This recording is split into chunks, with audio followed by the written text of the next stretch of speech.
Hello. Yes, sir, please go ahead. Yeah. Namaste. I am Shrikant Kulkarni from Vijnan Bharati, and I take pleasure in welcoming the scientists, technocrats, the science-loving individuals gathered here for the session on enabling effective application on modern technological tools to improve the livelihood in rural India. We are extremely fortunate to have with us Padma Vibhushan Dr. Anil Kakodkarji, former chairman of Atomic Energy Commission of India, giving a keynote address on a topic championed by him on the concept of silage, which is a knowledge-enabled ecosystem for transforming rural India, leveraging the best of a city and a village. We shall also have presentations on topics like water, land use, and food access in megacities, lessons from Singapore model, wastewater recycling in mega quantities on industrial scale, aquaculture research in Kuwait, and give and take for Indian situation, addressing water quality issues in agricultural watersheds using risk assessment techniques and so. As we can see, all these topics are extremely important for Indian situation, and I'm sure that we shall certainly have good take-home messages and the possibilities of collaborating engagements with the diaspora. Now, before I hand over the session to the session chair, Dr. Rakesh Kumar, I wish to make few announcements. Due to paucity of time, we shall have all the question and answers after all the presentations are over. And I request the participants to use the QA link to post their questions. Please write your name, also the name of the presenter to whom the question is addressed. Today we are lucky to have Dr. Rakesh Kumar, Director of National Environmental Engineering Research Institute, Nagpur, as a session chair. Dr. Rakesh Kumar did PhD in Environmental Engineering. He is a recipient of many awards that include Commonwealth Commission Award, Environmental Leadership Award, Award for largest number of technology transfers for low-cost wastewater treatment, TOC Think Ecology Award, and many, many more. The list of the accolades that he has received is quite long. Dr. Kumar has 12 patents on pollutant control devices. Over to Dr. Rakesh Kumar.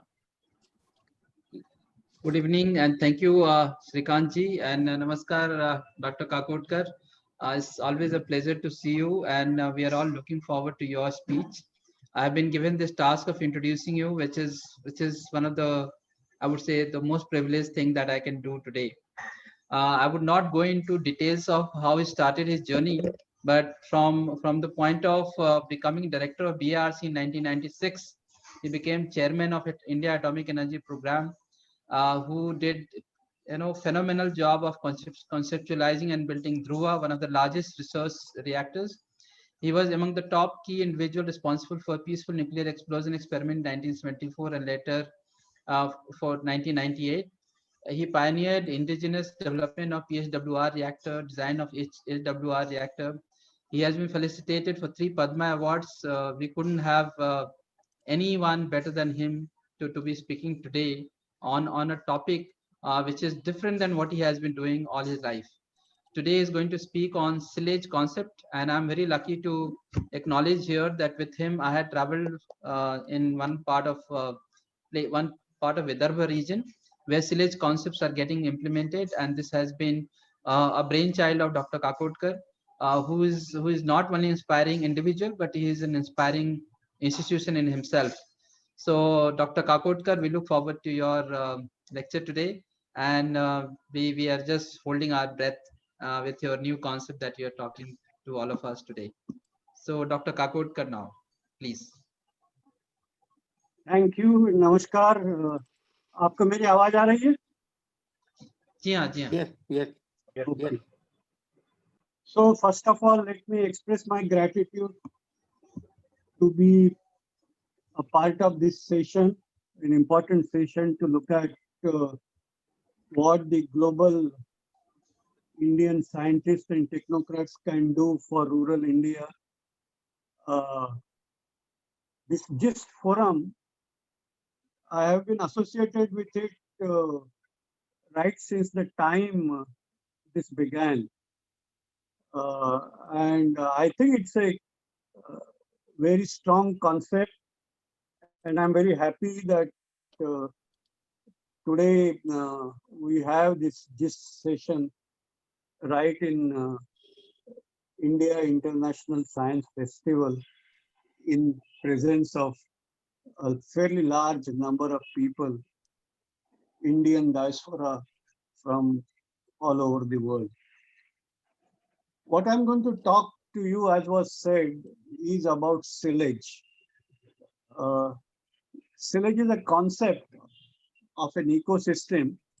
So first I will talk about uh, what we mean by silage, why silage, and give you some examples of on the ground activity related to silage, and then talk about uh, what can the linkages, the global linkages between scientists and technocrats, what can do, because I think silage involves creating a bridge, a knowledge bridge between places where technology exists and places where it doesn't exist, namely the villages. And so obviously our colleagues from across the world can make a huge difference to the Indian rural landscape through the mechanism of silage. So let's begin. Can we go to the next slide? Yeah. Now, see, India was #1 country in the agrarian era, as can be seen from those orange bars, which depict the India's GDP in relative terms. But then, when industrial era came on the horizon, somewhere around 1700, we really couldn't cope with. And of course, during or just before our freedom movement, I'm sure some of you may be aware of this great debate whether industrialization is good for the country, particularly rural India, or it is creating some problem. And that debate still continues. For example, in the context of new era, we talk about the changing characteristics of jobs, vanishing jobs, and challenges of that kind. The fact is that we couldn't cope with the industrial era, and now we are in the knowledge era. And the question that we need to ask ourselves is, can we catch up now in the knowledge era, or we'll have the similar challenges as we had in the industrial era? The big difference would be industrial era did create disparities between urban India and rural India, or between technologies in advanced countries and in India. But in knowledge era, should that happen again, these disparities could be much bigger and could have grave consequences. So I think it's important that we prepare ourselves and take full advantage of the knowledge era. Can we go to the next slide? Now, I want to quickly, this is a busy slide and I'm not going to spend too much of time on this, but a couple of years from now, India will be 75 years. We have plenty of achievements to our credit, but I think there are also several challenges. I hinted on some of the major challenges already. India is the largest democracy. Democracy has taken roots, so that is a big plus. Second largest population in the world, but soon to be #1 population, large market, one of the largest economies, and geopolitically a very important country. And of course, we have great kind of performance in terms of agriculture, one of the top in terms of agriculture, horticulture products, production of things like electricity, coal, steel, or the railway network, road network, IT communication industry, even the entertainment industry, the Bollywood and whatnot. So India is a economically vibrant country. In terms of GDP, our GDP is composed of half of it comes from service sector, one third from industry, and half of that one third, that is 1/6, is manufacturing sector, 1/6 agricultural sector. So that's roughly the GDP content. And roughly 3.4% of our GDP comes from remittances from Indian diaspora. And this is important because we're talking about making connections. Having said that, there are challenges. There are actually disparities are growing. Top 0.1%, they have income share of around 10 to 11%. Top 1% have an income share of 22%. And more importantly, the per capita income in rural areas is roughly half of the per capita income in urban areas, while the Gini index is actually higher in rural area, meaning the disparities are even higher in rural area, although it's a poor area. Gini index of income is rising in both rural domain and urban domain, meaning that disparities are in fact growing. And then many, see, for example, we boast of medical tourism. We have fantastic facilities in healthcare, but seen on a global scale, India ranks around 150th in terms of healthcare. Our Human Development Index still stands around, in the ranking in Human Development Index still stands around 129, while our neighbor Sri Lanka is at 71. Next one. I think there is some other voice coming. Now, continuing that, next slide, please. Yeah. Now, continuing that thought, so this discordance between wealth creation and equity in opportunities for people is something that we need to worry about, particularly opportunity for people at the base of the economic pyramid. And it is this situation which leads to instabilities and cliff edge situation, you suddenly have a serious situation. And as was witnessed by the reverse migration that we saw during current pandemic, people out of great panic decided to walk in desperation thousands of kilometers. And we have heard it, those tragic stories are still fresh in our mind. And then there are similar other instabilities arising out of climate change, arising out of depleting earth resources, local, regional, environmental crises, and so on and so forth. So I think there is some correction that we need to make the way we conduct ourselves. Now, H.G. Wells has famously mentioned or stated, civilization is a race between education and catastrophe. And I think sometimes it bothers me whether that is becoming a very stark reality in Indian context come the knowledge era and whatever we are seeing around us. So I think the main key thing is we must leverage our demographic dividend through the right quality of education. You must empower our youth, empower our demographic dividend before it is too late. And hence this concept of silage, an ecosystem which incorporates the best of a city and the best of a village, or you may describe this as a digital city in a modern village, or you can also talk about a knowledge-based ecosystem for integrated education, research, technology development, and deployment, as well as livelihood and capacity building in rural areas. So the point is, brick and mortar development we have been doing for 75 years, construction of roads, school buildings, hospitals, which is very important.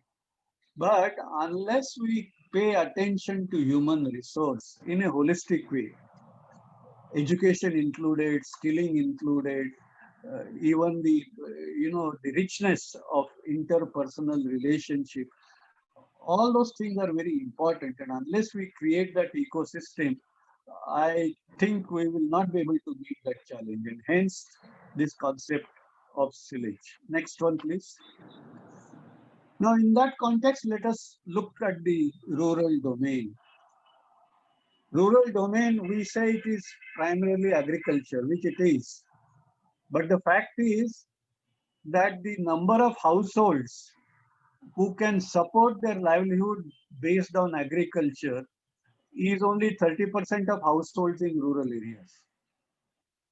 And almost 50% of households, they survive through the earnings as manual casual labor. So now the question is, if you want to increase rural income, you have to pay attention to agriculture. You must pay attention to allied activities. You must pay attention to value addition to agro produce. And you would recognize these are certainly priority areas in the government programs today. But in addition to that, we must pay very serious attention to decentralized knowledge-based industrial activities. In pandemic, we are all used to working from home. Why can't we talk about working from villages? And in knowledge technology, of course, whatever IT industries do, uh, we can do from villages. For example, you must have heard there is this very famous example of Zoho, which had its operations headquartered in San Francisco. The owner of this organization, Mr. Sridhar Vembu, he decided to shift his headquarters from San Francisco to Tenkansi, an hamlet 600 kilometers from Chennai. So he's actually doing global operations from that village. So the point is, we can pay attention to villages, create a lot of economic activity in villages. You can do decentralized manufacture, for example. 3D printing is a classic example.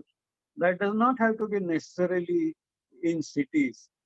So, service sector, which is 50% of India's GDP, rural sector can make a huge contribution provided we empower the rural youth. And that's not very difficult. They have to be made IT competent. Or for that matter, other aspects of knowledge technology. I gave you a very important example already, can be centered in villages. And so rural areas can contribute to service sector, can contribute to manufacturing sector, and of course they could contribute more and more to agriculture sector, which is their forte. If that happens, rural area, which is actually 2/3 of India's population, can make a huge difference to India's economy and also bridging the urban-rural gap. The key is capacity building of human resource well beyond the traditional rural agri domain and exposing them to new age opportunities. That is the key. And for example, we quickly enlarge contribution in service sector, as I said, and this can make a huge difference. The challenge is, are we ready and are we prepared? Are we organized to create that kind of ecosystem in villages? Next slide, please. Now, this is a slide that takes time to explain, which I don't have.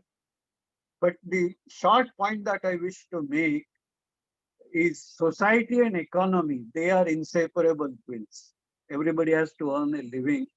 And so, but if you have knowledge sitting on a pedestal, not engaging with society or economically in a deep economy in a deep enough manner, then the transaction between society and economy is essentially, it's a kind of all exchange is transactional.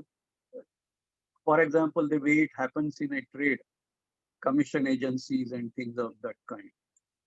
Now, you may do whatever in terms of uh, evening prayers or discourses, religious discourses and all. I have come to the conclusion that the values in society will never go up just if you have this kind of setup where knowledge sits on a pedestal. Because you attend a discourse, you feel good.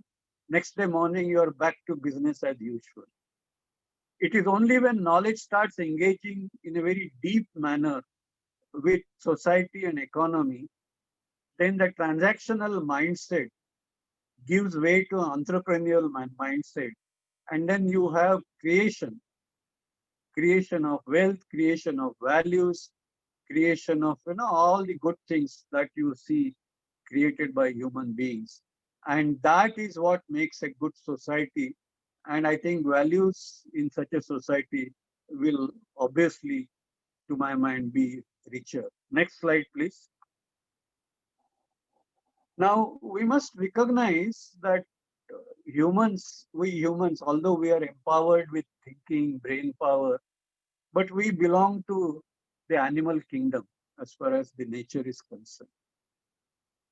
The difference between other animals and humans is that we are better, our thinking ability is much, much evolved, much better, but we still have animal instincts. And animal instincts in human beings usually tend to be exploitative, whereas human instincts, which we have developed over a period of time as a part of human evolution, that is what gives us the welfare motivation and this world becoming a better place in all aspects, from a local society all the way to an international organization. It is this human instinct which has made this big difference. So inculcation of human values through mentoring and practice is the key to sustainable welfare societies, even as knowledge becomes the force multiplier for human capability. And this is the key to better world or better India going forward. As Mahatma Gandhi had said, there is enough on earth for everybody's need, but not enough for everybody's greed. Next slide, please.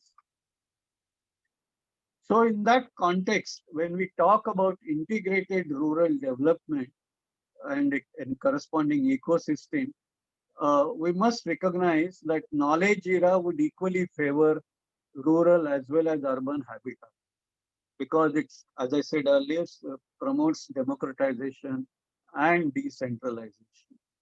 So we need to be able to leapfrog, because otherwise we cannot bridge this divide, urban-rural divide. So we need to be able to leapfrog and acquire capabilities consistent with emerging knowledge era. This means technology awareness and capacity building, linking higher education in rural areas, relevant professional knowledge, training and skilling together. And this must happen as an activity in rural area, not that everybody goes to city, gets corrupted in city mindset, and then does not return to village or returns in a distorted mind manner.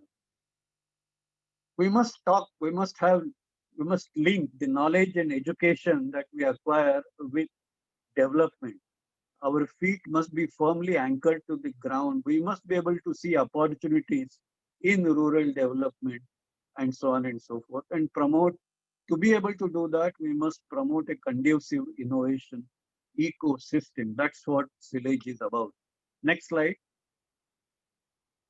Now, this is a small picturization of a silage. Uh, so it should have all these elements. It should have an integrated education, research, and development complex centered in a university or a higher education institution in villages. That should be connected with schools in the neighborhood through technology so that the children can access.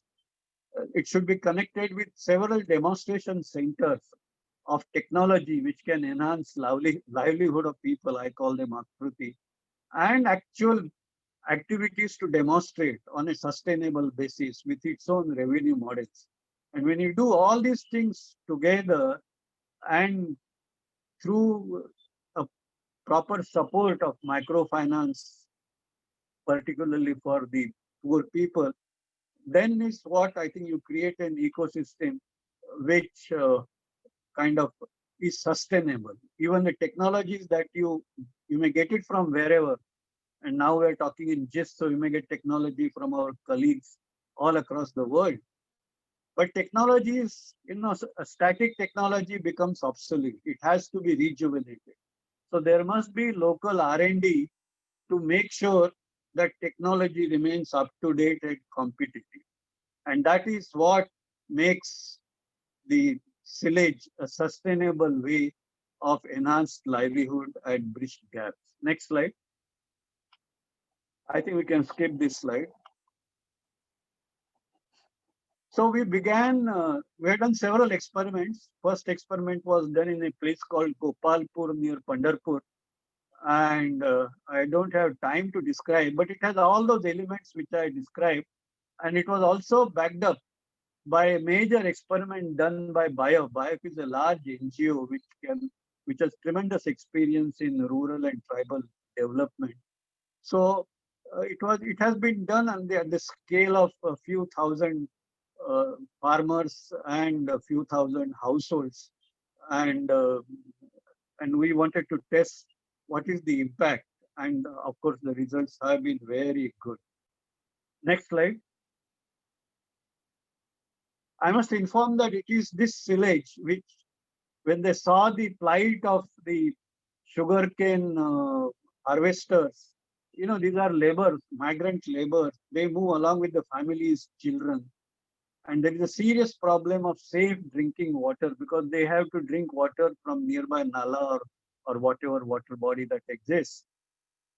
So these people, the Pandharpur village, they developed a ultra filtration based filter for clean drinking, and they just take water from wherever and put it through this, and the children have been drinking, and it has made a huge difference in terms of children falling sick, they remaining absent from schools, overall productivity, and so on and so forth. Next slide, please.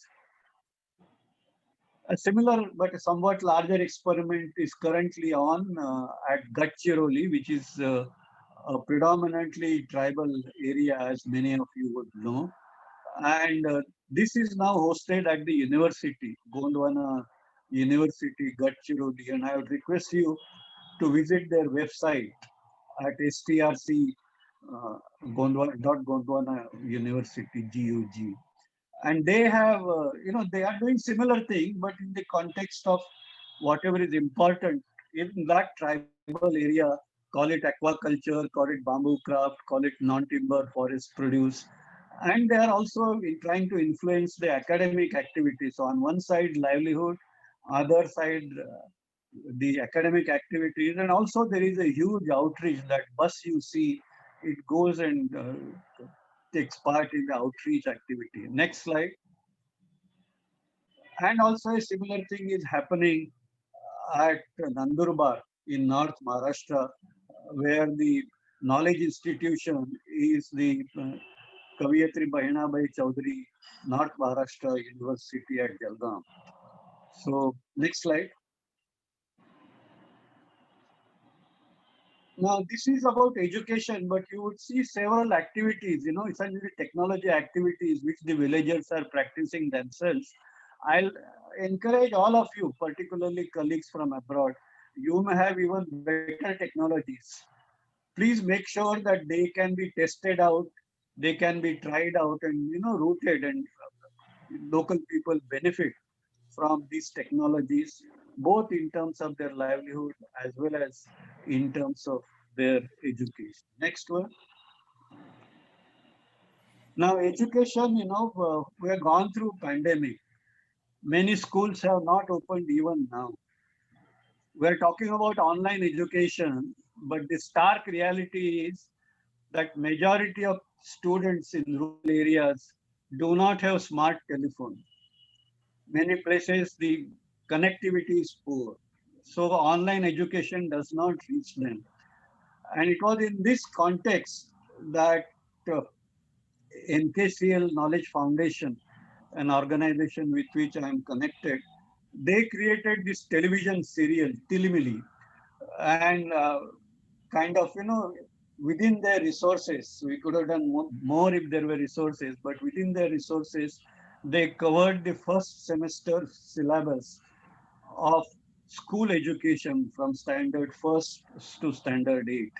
And we need to evolve. We suddenly say we'll go to online education, which will be probably important maybe 2 decades from now. It doesn't work today because we have to worry about. So on one side, we have to improve local infrastructure, but deploy technology which is consistent with the infrastructure that we have. Next slide. We can skip that. Next slide. I talked about this Zoho, so we can skip that. Next slide.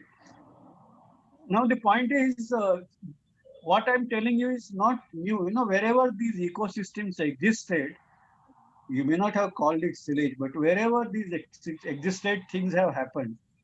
For example, one example, I'm connected with a medical institution at Derwan near Chiplun, Vittalrao Doshi Charity Trust. They have schools, they have colleges, they have sports, they have agriculture, they have training at paramedical staff. So it's a comprehensive activity. And the people there, they showed me that you are talking to, but we also actually have a village here, and we find that Savardi village, where it is located, the nearest big city is Chiplun. But today, the economy of Savardi is better and higher than the economy of Chiplun. And there is actually migration taking place from Chiplun to Savardi. That is the power of this ecosystem. Next slide, please. So I come to my last slide. Now, some of you may be aware that at TIFAC, with which I was involved some time back, uh, there is a report has been brought out, Technology Vision 2035.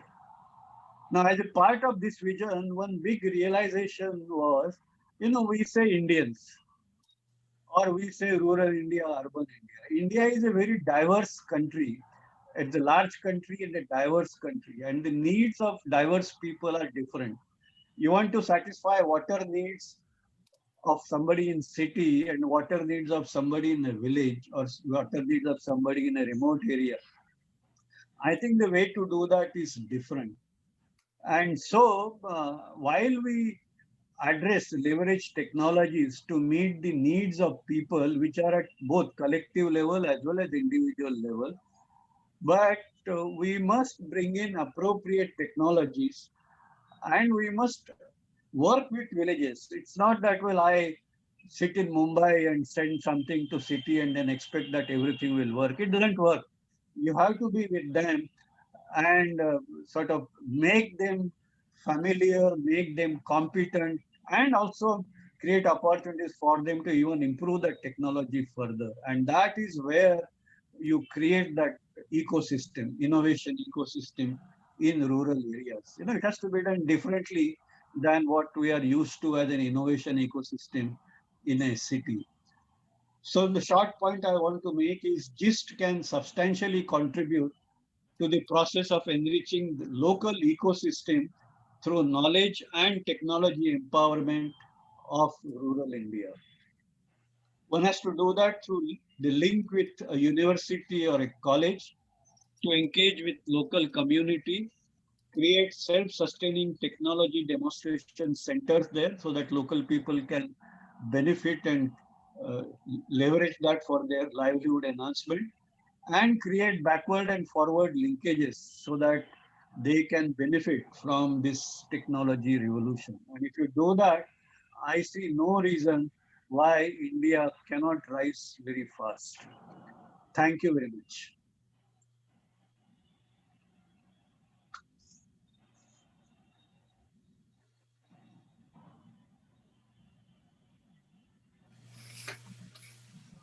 I think it's okay. You can close the session.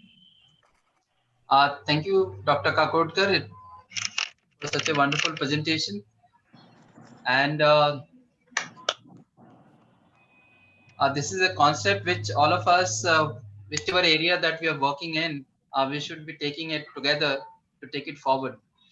Many of our participants and the speakers here who do not know that this was something which you started probably a few decades back, even when you were in service, and it was only because of your passion that it was taken this far, and it has been making such wonderful change in the lifestyle of villages. So thank you very much. Thank you. Thank you for sparing time and being with us. So we'll go to the next lecture from a very accomplished professor. Dr. Srikanth, should we go next, or can we take some questions for Dr. Kakodkar if time permits?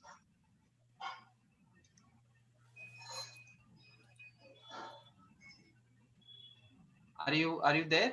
Yeah. Will Dr. Kakodkar be there until the end of the session? Okay. Well, if I can log out better, but Okay. because it will go on till 9 o'clock, no? Yes. Yeah, it is. But Yes. some Yes, lectures after you also is very, very interesting. So if you can spare time, No, you can be with us. I will attend up to some time, but let's see.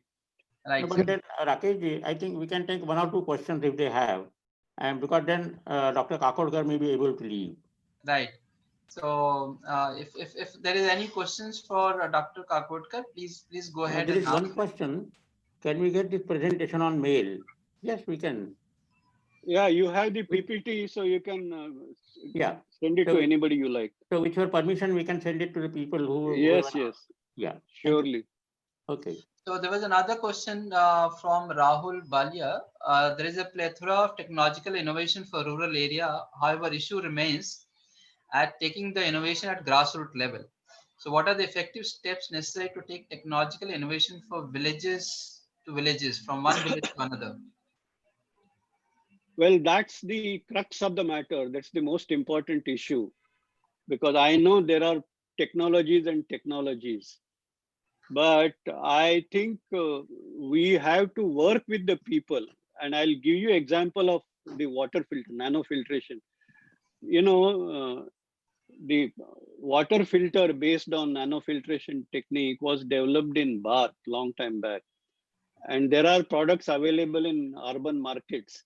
And there are actually more than dozen different packages available in urban market on this. But they will cost maybe a few thousand rupees, which is not a right thing for the rural areas. So what was done was this technology was taken, but we didn't say that, well, here is a technology, take it or leave it. It was, we engaged with them. It was explained to them how this technology works. Then they said, okay, I will cheap it. And people make their own configurations, their own packaging. And slowly they developed ownership on that because they also have contributed to the innovation. Absolutely. So much so, today, even the medium for nanofiltration is made by the local that college we have a rural human and resource development center in Gopalpur, and the medium is made right there. And I showed you the innovation for the sugarcane harvesters, how they have kind of created a completely different design which works. Those are the people who move in bullock carts. They put the whole thing on their back. The thing is handled in a very rough manner. But this is an innovation done at Sweri, where the silage is located. That is the linkage between technology, which is very important. Right. Thank you. I think this is something which is a conversation which should happen a whole day long for creating, and this workshop should actually happen in villages. So that's what is going to be more useful and wonderful. So thank you, Dr. Kakodkar, for your time, and thank you. it's Thank your you. choice to stay or log out. I'll stay for some time, but then log out. Right. Thank you, sir. Thank So you. next lecture is by Dr. Sanjay Swarup. He is associate professor in the Department of Biological Sciences and associate member of Department of Food Sciences, Department of Food Science and Technology at National University of Singapore.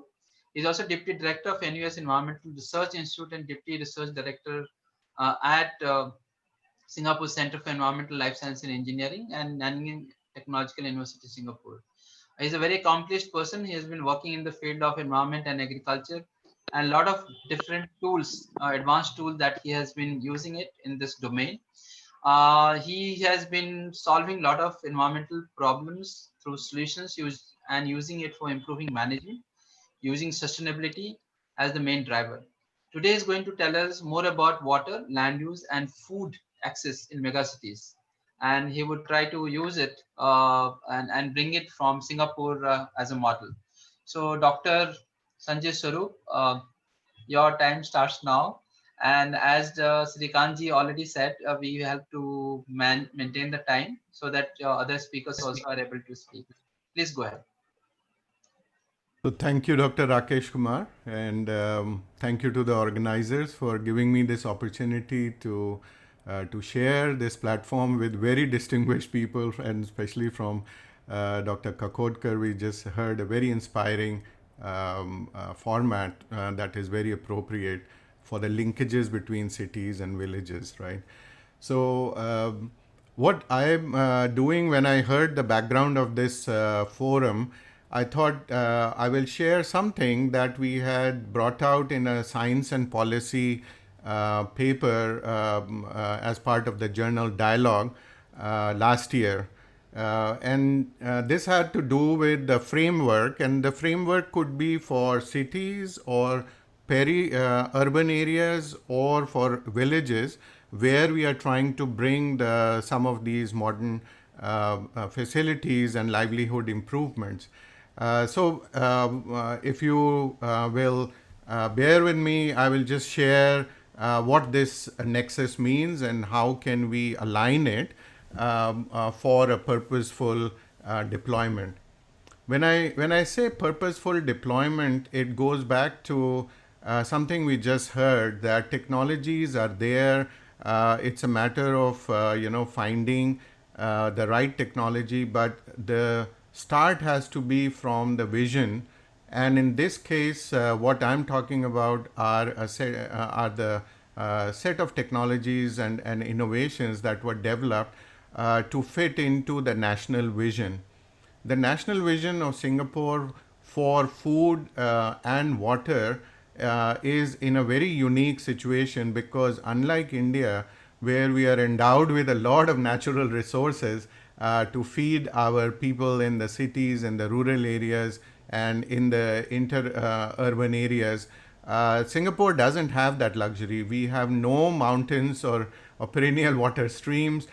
We have no other natural resources like coal or energy or other means. So our back is against the wall, and since late 60s, the vision was developed from top down. And what that meant was we had to look at the requirements for a very high density population. And that's what Singapore currently is, one of the highest density population, which requires natural resources. And the aspirations of people are slowly growing up. The aspirations of people in India, as we know, have been going up in terms of their livelihoods, right? So I take forward, if we can go to the next slide, please, this aspect of water, starting with water, and then I will touch on food towards the end. So if we look at water, we have fresh water, we have grey water, and we have the wastewater, and later on we'll be hearing about some of these other water systems. But what I've put together this wheel is something of the services which are provided by what we call stormwater or rainwater. And if we can capture it, this can be done in a decentralized way. Traditionally, we have been taking water into high density living areas from distances, and that requires certain infrastructure. It requires cooperation between upstream and downstream users. So this is where we have to look at some decentralized systems to supplement and complement the needs of the long distance support and provision of fresh water. So storm water, which is the rainwater collected through a series of rivulets or canal systems, which can be connected to ponding or lake-based systems near these areas. It could be the sillage areas, it could be in the peri-urban areas. So such areas can be developed, and they also in cities worldwide, it can be seen that wherever water is managed properly and there is good ecosystem around it, it improves the the livability of those areas. So you can have a look as I'm talking on the different types of services. There are multitude of services. We heard just now that when pure water becomes available, how it impacts health. It can be used for better preparations of food and so on and so forth, right? So that's one of the major aspects. What I'm also highlighting on this slide, if you look at the top right, is its use in food as well. So this water from land use, whether it is in light industrial, heavy industrial, agricultural, or for urban use, different land uses can be intermingled after understanding the needs of that particular decentralized system.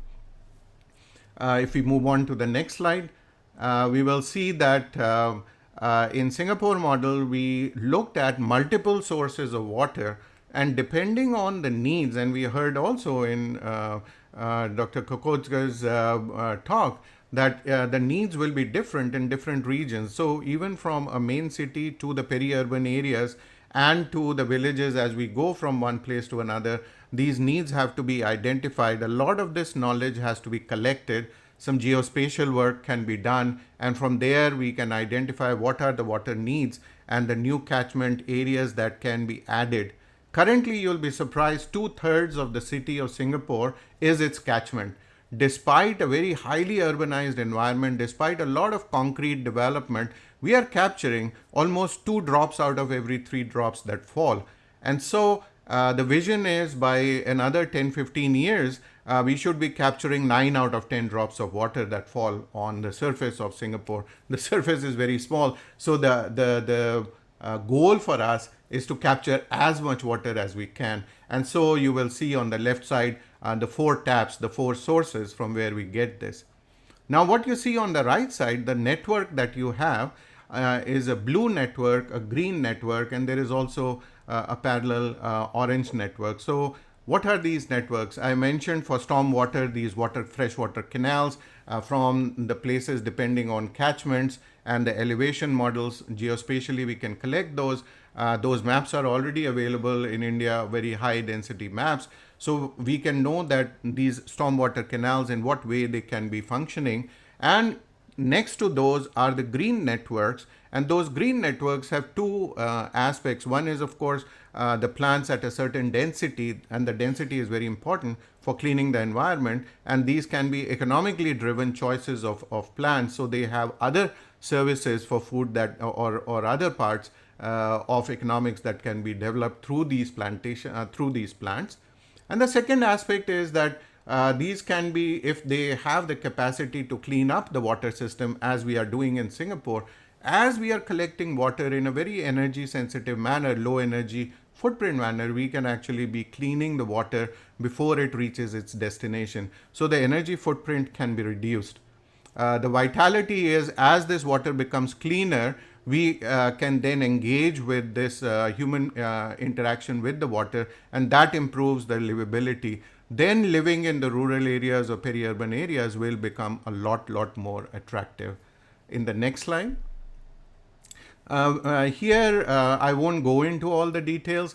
This is part of the framework where we actually interrogate the system in a city-wide manner. And you can see on the top right a lot of different types of chemicals, physical, geochemical, and biological components of the ecosystem are interrogated, and huge amount of surveillance and large data and data science is employed almost on a real time to actually identify where are the key points or stressors in the system, So the managers can then, instead of going all over the place, they can focus on certain weak points or certain very important points in the entire ecosystem. And this is, I'm talking about a decentralized system where this catchment scale is working. And then on the bottom left, you see that the plants with the microbes that are cleaning up the capacity of the freshwater systems, we are using natural based systems, enhancing them for doing in a low energy regime. If we go to the last slide.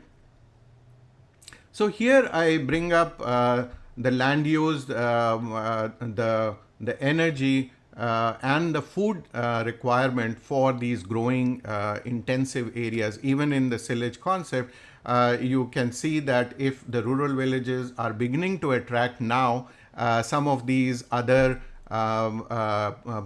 urban population from the cities coming here, then the needs will increase for the food. So what is the new generation wanting for food? More fruits, more vegetables, health promoting aspects, and they require a lot more water than perhaps even wheat or barley and other grains would.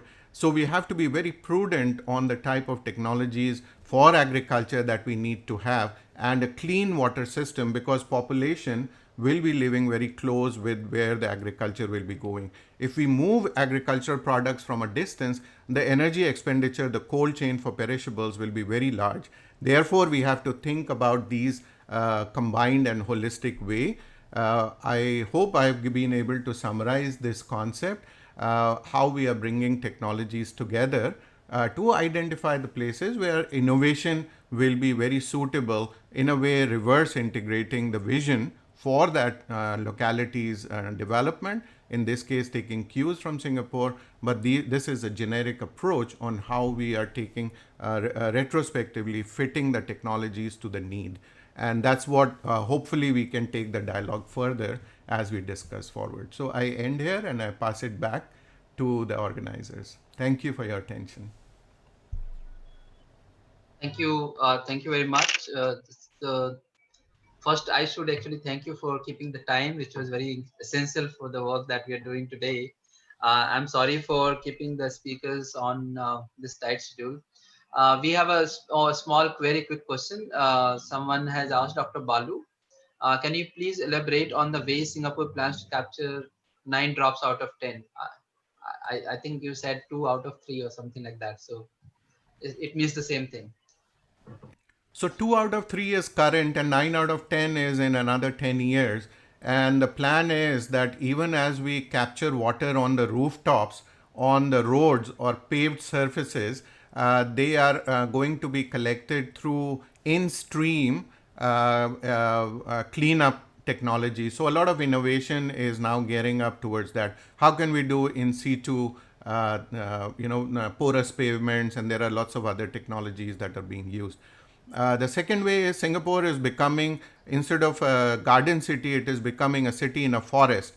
This is all about improving the livability of a city. And in doing that, even the plants and multi-tiered plants are being used so that the water retention capacity of the soil is increased, and slowly it drains into these canals. And so a lot of thought and planning has gone into the needs of how the paved as well as the non-paved surfaces can be used. So, and that's what is going to lead to 90% capture from the catchment. Thank you very much. And these are the kind of concepts which India has to worry about and think in that direction as we go ahead. Because right now, Maharashtra state is 50-56% urbanized, but many other states are like catching up. And more people are going to live in cities, and they will need to integrate some new ideas in this. Thank you very much for sparing your time. And now we will move on to the next speaker, who is Mrs. Lakshna Sulay. Mrs. Sulay is basically a mechanical engineer, has completed marketing management from Pune University. She is basically a water professional who has more than 35 years experience. She was key member during technology transfer agreement with many foreign companies, and she has worked with companies like Ion Exchange, Western India, Thermax. So these are India's most respected brands and company that she has worked with. She is presently working for Metito Utilities Limited in UAE, based on global leader and provider of choice for sustainable water management solution with over 60 years experience in the company. So today she is going to talk about wastewater recycling, which is a key requirement for India as well as anywhere else in the world. So Mrs. Lakshna Sulay, you know the time that we have. Please go ahead with your talk. Yeah. So, Honorable Dr. Anil Kakotkar, sir, respected dignitaries and the delegates and technocrats and scientists from the eminent institutes and the organizers, thanks a lot for giving me an opportunity to represent in this prestigious forum. One of the topics of the deliberation was environment and sustainability, and then I thought that it is a best opportunity for me because the basic DNA of Metito is about environment and sustainability, and because we have a mission statement as we commit to a sustainable environment by providing effective water and alternative energy management systems and solutions to reconcile the ever-growing demand for water and its dwindling resources. So I thought it is most appropriate to talk about recycling in this forum as a part of Metito. Next slide, please. Metito is Metito is in the field of water and water management systems for more than 60 years. We have next slide. We have been working in more than 60 countries. We have offices in 21 countries, and we have done more than 3,000 water projects in 4 continents. Next slide. Next slide, we can skip this slide because it is all about the business.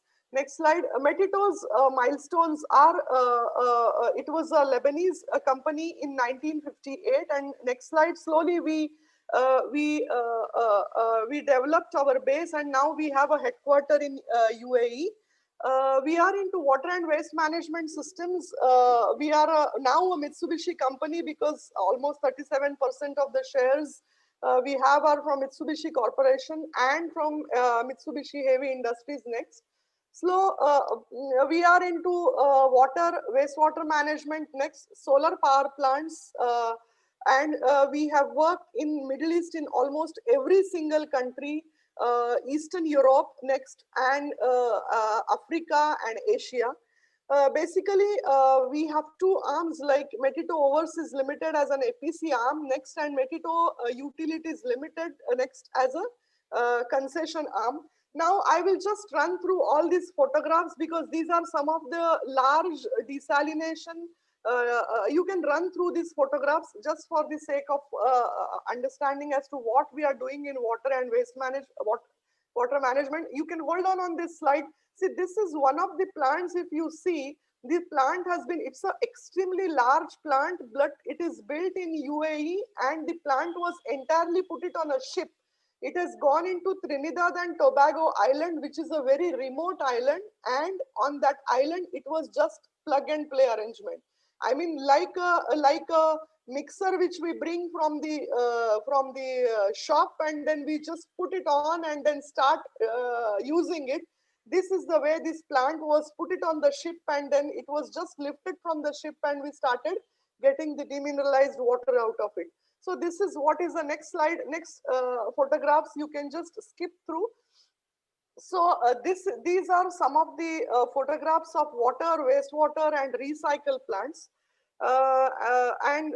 We have been working in the remote places, including most of the African countries as well, then Uzbekistan, Kazakhstan, Azerbaijan, wherein people face extremely difficult climatic conditions. Having said this, I mean, what are we doing in India? Now, next. Now just go to the recycle slide and we wait over there. Have we ever thought of actually what we do with the water after we use it? Because we are good in creating the waste, but we are not at all good in recycling or reusing that waste. So in India, the industries are the second highest consumers of water. About 13 to 14% of the fresh water is used by these industries. And there is a next, will you please stop over there? So, around 4.2% of the water consumption is going to be increased by these industries. But unfortunately, as Mr. Swarup said, that in Singapore, you must have seen that they have scarcity of land, they have scarcity of water, fresh water, but they are trying to save every drop of water. So what are we doing in India? More than 100 million people are using very extremely poor quality water, and more than 54% of the India is having extremely high water scarcity. When we have 18% of world's population, we have 0.12% of the world's freshwater source. Next slide. So there is a huge water scarcity, maybe because of global warming, maybe because of river pollution, which has been touched upon in Dr. Kakodkar sir's speech also. There is a rainwater, the catchment is extremely poor in India, and huge amount of groundwater depletion is there because the groundwater levels have been decreased by 61%. So if you see, hardly any water is left out for us in India, and it is going to be the, water war is going to be the next future of India. Having said this, what is recycling and what is the need of recycling?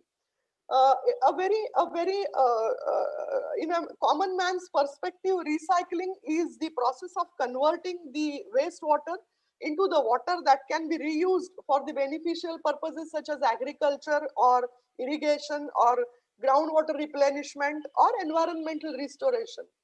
In industry or in domestic side also, water is used by every single industry or every single human being, be it a power plant or a fertilizer or a petrochemical or a oil and gas sector or a refinery complex or a textile industry, paper and pulp industry, tannery, you name, the water requirement is very, very huge. In the domestic, on the domestic side also, water requirement is huge, but there is no recycle. So industries, government has taken a lot of steps for recycling. Industries not only consume the water, but they also pollute the water, because after using this water, if water is dumped into the rivers or in the freshwater resource without treating it, then the main freshwater resource itself is getting polluted. So government has imposed huge norms on treating the water first and recycling. Because I'll give you an example. If a refinery is required, say 1000 meter cube per hour of water, government has done is, you are supposed to draw only 800 meter cube per hour of water for running the refinery. So almost 20% of the water which you need for running a refinery is to be recycled back into the system, so that you try to take as much less as possible from the freshwater resource. So that is first the need of recycle. And obviously the second need of recycle is you are polluting the waste fresh water. So it is taking, Dr. Kakodkar sir has, taken that point into his lecture, that you are polluting the freshwater resource. That means you are taking a toll on public health, correct? So by doing this, the next slide, by doing this, you can see this is the Ganga river. You can see the amount of waste we are dumping into the river. But today is this India, and we definitely have to see and lead India towards the future where you see in the next picture the river, which is extremely clean, soothing, and this is what is the fresh water which we would like to intend to give it to every single citizen of the country. Next slide. So what is Metito's contribution in this recycling field? I can tell you, this is a plant which is for the MR properties in Dubai. This MR Properties is one of the world's most valuable and admired real estate development companies. They are into shopping malls and hospitals and name the industry and they are there. Uh, they have this in every single property of theirs. The waste is collected from various sources, and in UAE there is a huge problem with respect to the district cooling facility, because the temperature outside reaches as high as 50-51 degrees Celsius.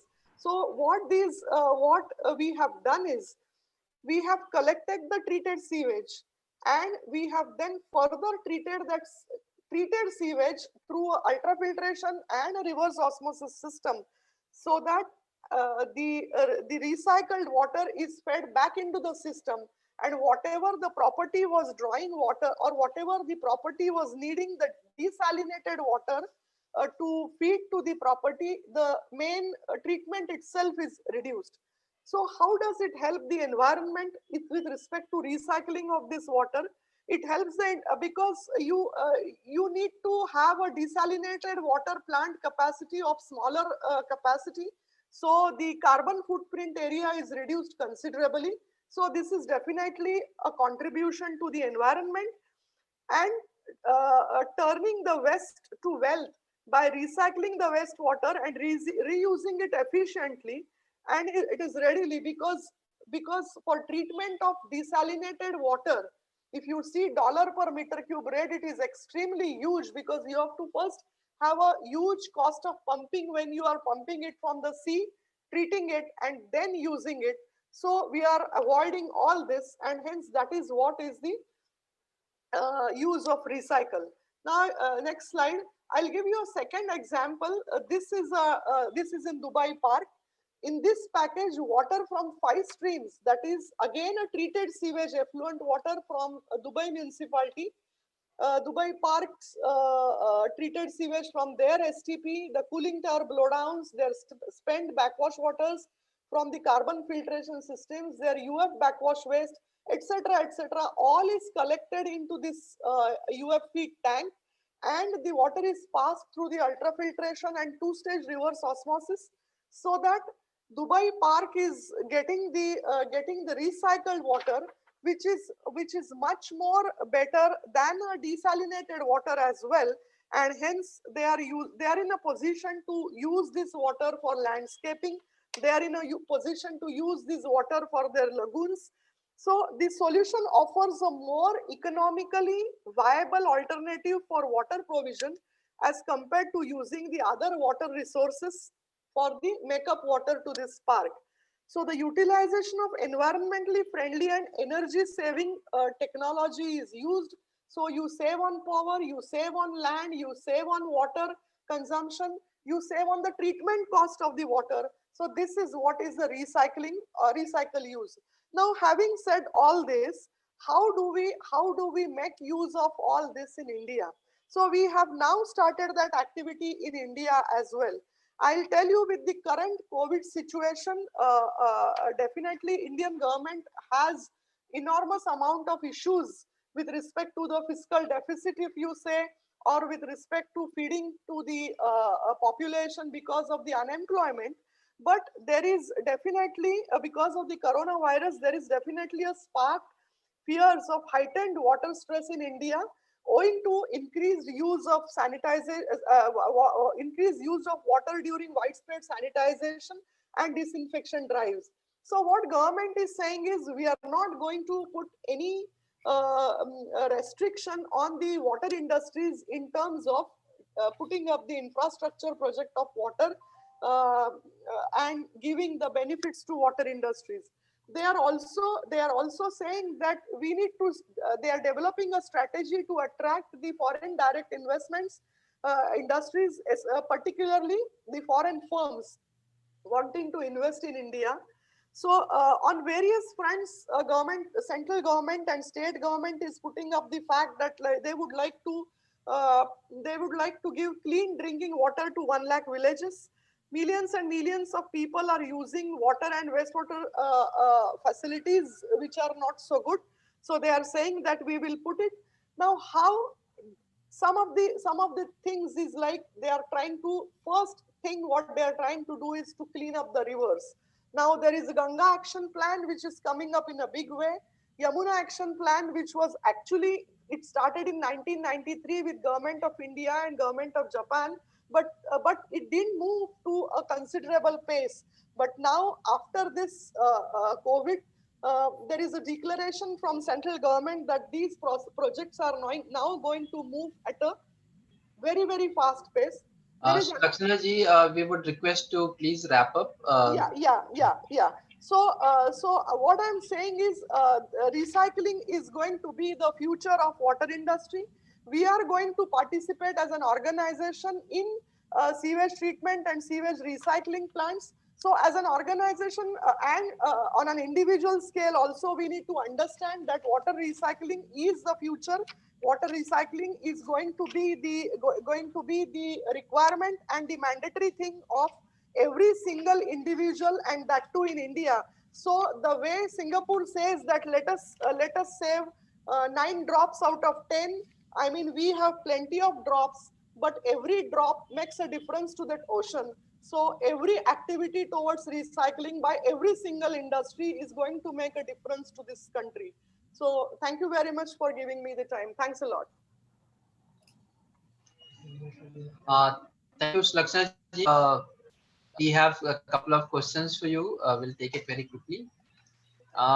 Someone has asked, could you please tell us more about plug and play? A quick answer to that. Yeah, plug and play. Plug and play means the entire plant is mounted on a skid, including the vessels, the piping, the valves, the instruments, the fittings. The mock assembly was done on the shore.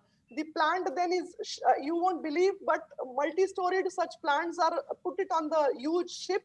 The plant goes, it gets lifted. It is mounted on the RCC trench, and you have to just put the plug, start the water in, and the plant starts giving the results. And it can happen on an island like Trinidad and Tobago. Right. I think the whole idea is the complete. Yeah, complete. Hello. India, is your technology enough to cover every corner of our nation? Yeah. Basically, the idea is that is the cost of nanotechnology and that we are discussing. Would it work for a country like India? You know the cost economics of our country. Nanofiltration is not at all a new technology in India as well. I mean, companies like Thermax and Ion Exchange have already put in nanotechnology for various industries like Gujarat Alkalis and all.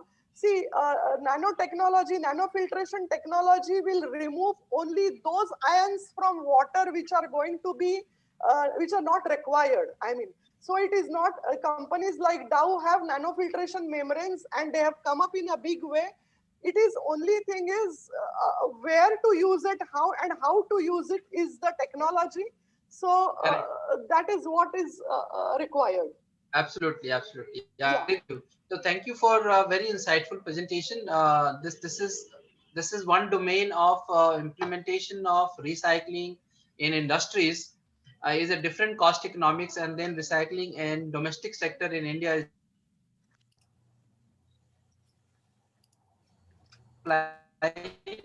your time. Yeah, thank you very much.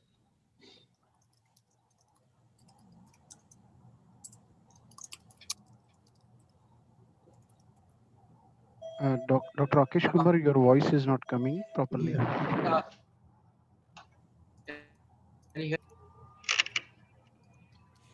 There is a need disturbance, I suppose, Dr. Rakesh Kumar. Yes. Is something which you can't hear me? Yeah, now we can. Yeah. Okay. Sorry about that.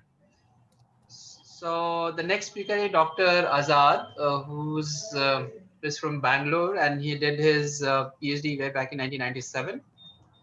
And he was scientist in ICAR and took VRS in 2007. Since 2007, he is working as a research scientist in Kuwait Institute of Scientific Research. His field of expertise is culture and specialization is health management. He has published multiple papers. He has edited books. He has been given awards such as Overseas Fisheries Scientist Award by Professional Fisheries Graduates Forum, Mumbai. And he has been again also given an award at IISR Kuwait. Today he is going to speak on aquaculture research in Kuwait and possible give and take with Indian aquaculture sector. So Dr. Ajad, now the floor is yours. Thank you. Thank you, sir. Thank you, Dr. Rakesh, sir. Thank you for the opportunity, Dr. Kulkarni, IISF, and everyone responsible for this. I'm sharing the screen. If Azad, you can go to the first slide first. This is the last slide. So one second. I'm not seeing it. Yeah. yeah, just select the first slide first. Okay. Yeah, I'm going there. Yeah, now you can start the presentation mode. Yeah. Yeah. Thanks. Thank you. I am just going to touch upon the aquaculture research in Kisar and then probable give and takes with Indian aquaculture sector.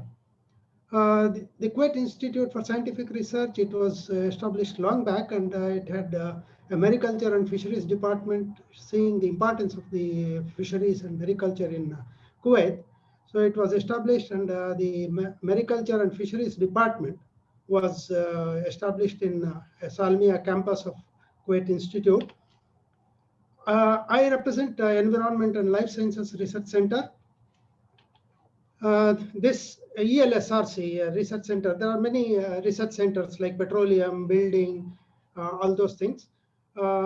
This ELSRC is a pioneer in addressing to the nation's most pressing environmental issues, like challenges on the food front, like food efficiency, and then production, and then environmental issues. Then also ELSRC provides technical expertise to the industry, to the government, and for the maintenance of Kuwait's environment and human health. Then we have the aquaculture, which is a program within the center, and it addresses to the optimization of production systems involving locally important, commercially valuable food fishes, live food organisms, and commercial exploitation of resources. And it addresses to the problems related to aquatic animal environment. Coming to the, I'll just give a brief background on the production side. The total production, it's I don't have the recent data. It is 2015. It's Food and Agriculture Organization data.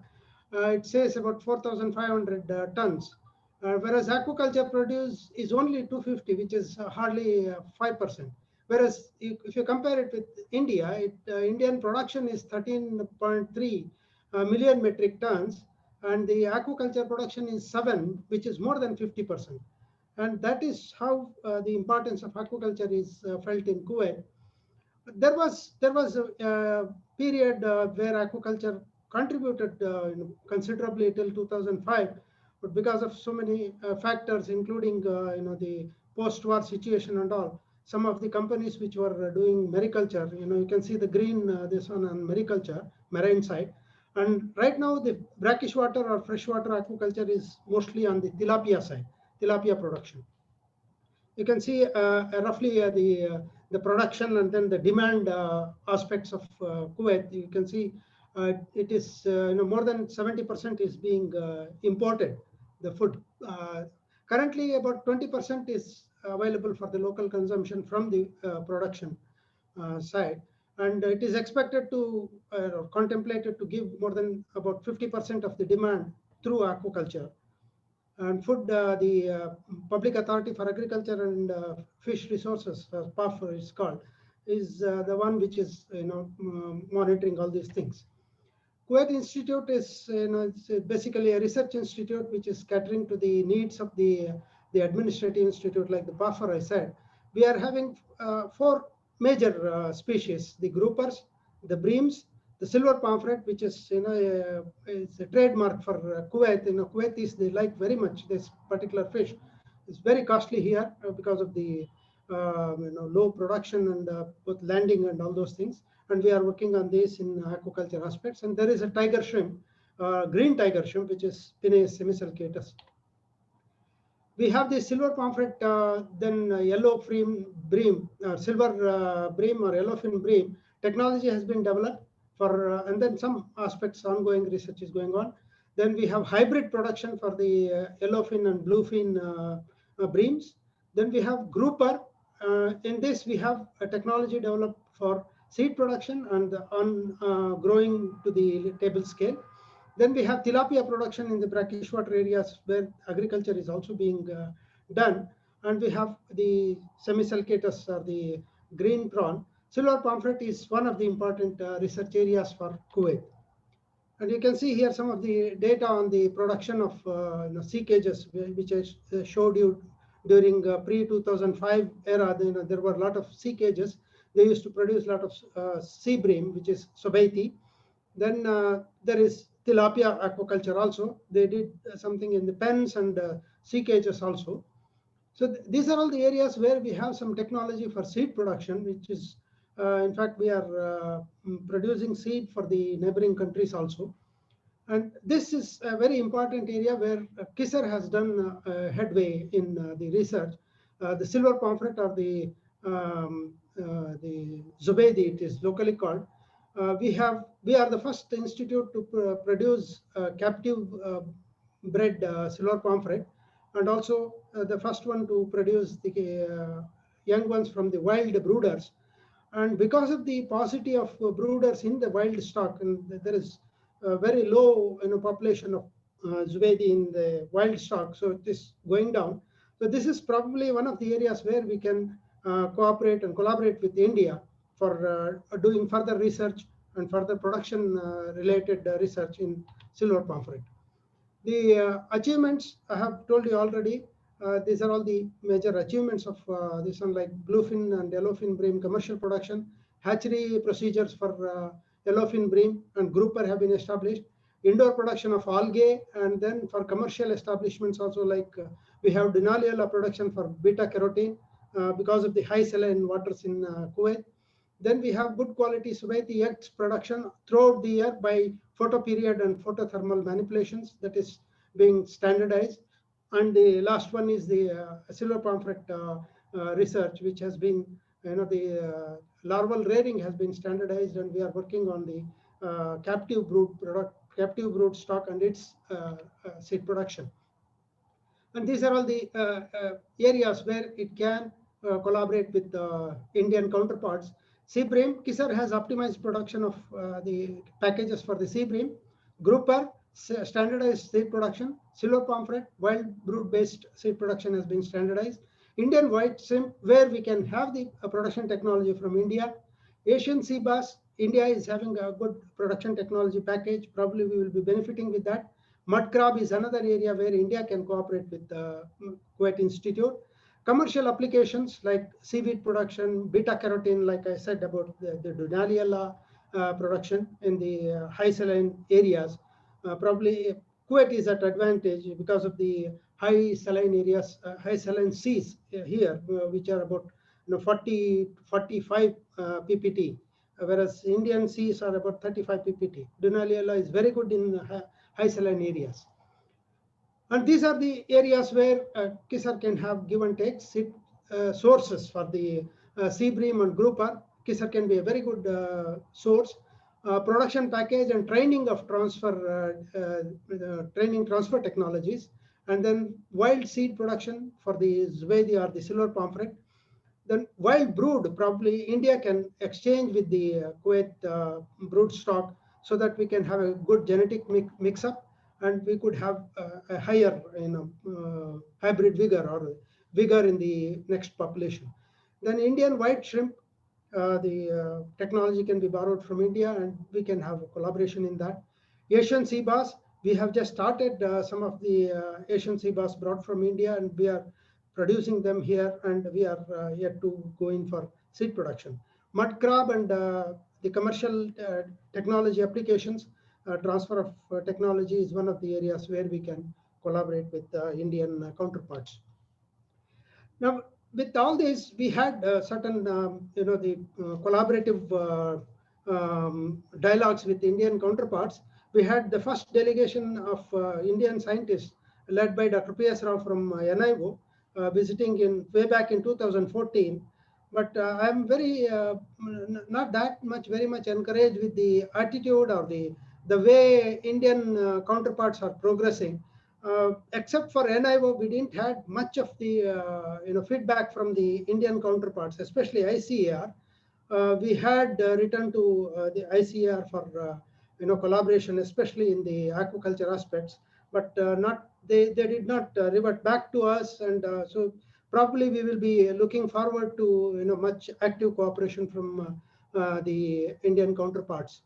The delegation which was here, they dealt with many things in the aquaculture sector, like latest knowledge and the mass production of grouper, the commercial recycled aquaculture systems, recycled RAS system, production of marine fish using low saline waters, commercial production of dunaliella for beta carotene, shrimp production, commercial tilapia production using biofloc technology. And these are all the areas, vaccines and probiotics for the health applications. These are all the areas where we had the agenda for cooperation with them. And these are tentative agreements which we had, but as I told you already, follow up, we could not get much of the feedback from the Indian counterparts.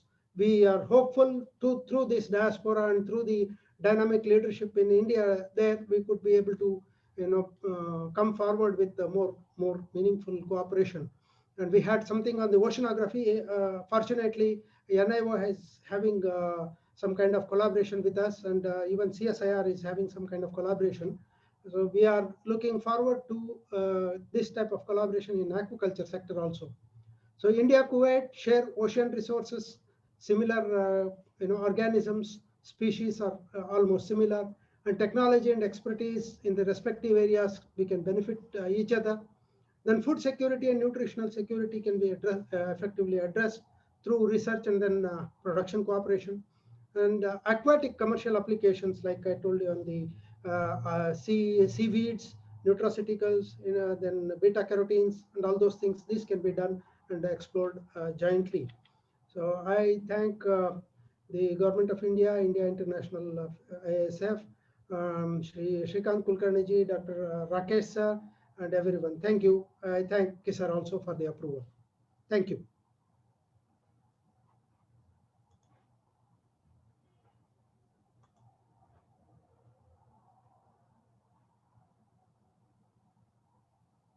Thank you, sir. Thank you, Rakesh ji. Yeah, I think Dr. Rakesh must not be having some internet. I think I'm very fast. I finished. Yeah.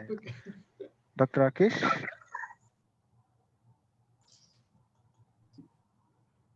Meanwhile, if there are any this one, I can answer. Dr. Yolojiro, could you please take it up? Okay, sure.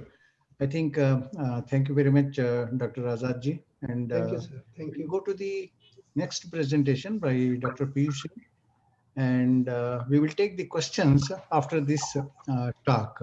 So, Dr. Piyush ji, please go ahead.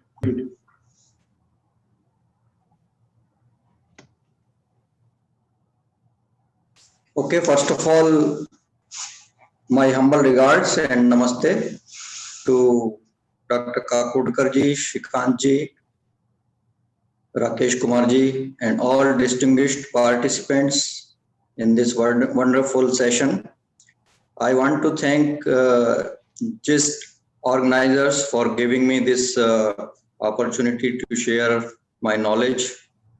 And not only that, I think this is a wonderful platform for all the scientists, technocrats from diaspora to connect here. And I really appreciate that. Earlier, I think we heard a couple of very nice presentations regarding the quantity and quality water management in urban settings. Here, I'm going to give a different perspective of water quality, which is sometimes not very obvious or visible, which is the agricultural water quality. So I'm going to give an overview of addressing water quality issues in agricultural watersheds using risk assessment techniques. Do I have the sharing of the screen or? Okay, thank you. Before I begin this risk assessment approach, I would like to talk about transport pathways of agrochemicals. So in this slide, as you can see, there are few major transport pathways. Runoff from agricultural field is a major pathway to surface water resources like farm ponds, ditches, streams, or lakes. The second pathway is leaching from agricultural areas into groundwater. And third major pathway is the spray drift of chemicals into the air. So these are some of the major pathways of agrochemical transport. And major concern of agrochemicals include pesticides, including all the insecticides, herbicides, or fungicides. Then we have nutrients, mainly nitrogen and phosphorus, and pathogenic organisms. Couple of points I want to mention here, that the pollution of water resources from agricultural field is also sometimes referred as non-point source pollution. And the pollution from leakage or spills from the storage facilities or from construction facilities is also termed as point sources. Next slide, please. I'm going to give a few examples of the water quality issues in agricultural watersheds. Next slide.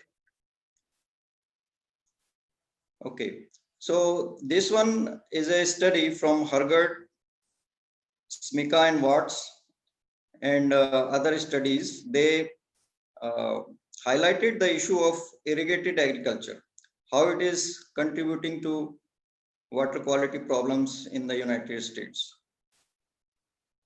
And there are numerous studies that have documented high vulnerability of irrigated sandy soils to leaching of nitrates.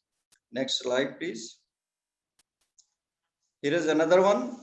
Zhang, Tisdale, and Wagner, they stated in one of their study that Florida's Lake Okeechobee is currently experiencing eutrophication problems due to excessive phosphorus loadings from agricultural activities in its drainage basin. Next slide, please.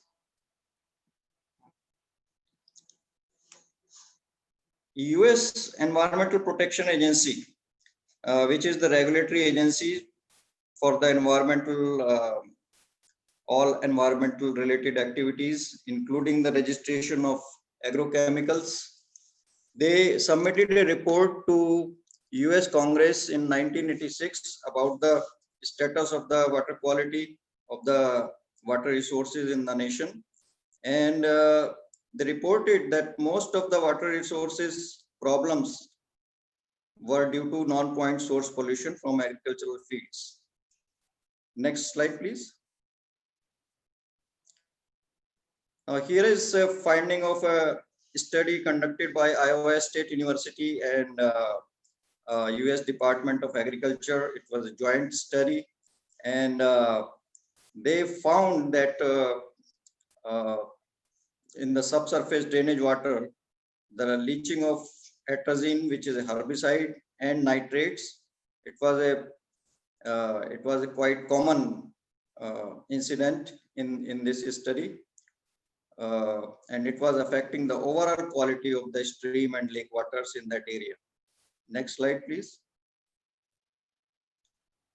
Now, all this research studies in last few decades, they have led to the regulatory agencies like Environmental Protection Agency to formulate a strategy which focuses on the basin-wide or watershed based approach to solve these problems. And exposure and risk assessment of agricultural chemicals is a part of that strategy. Next slide, please. Now, just briefly touching on the concept of exposure and risk assessment.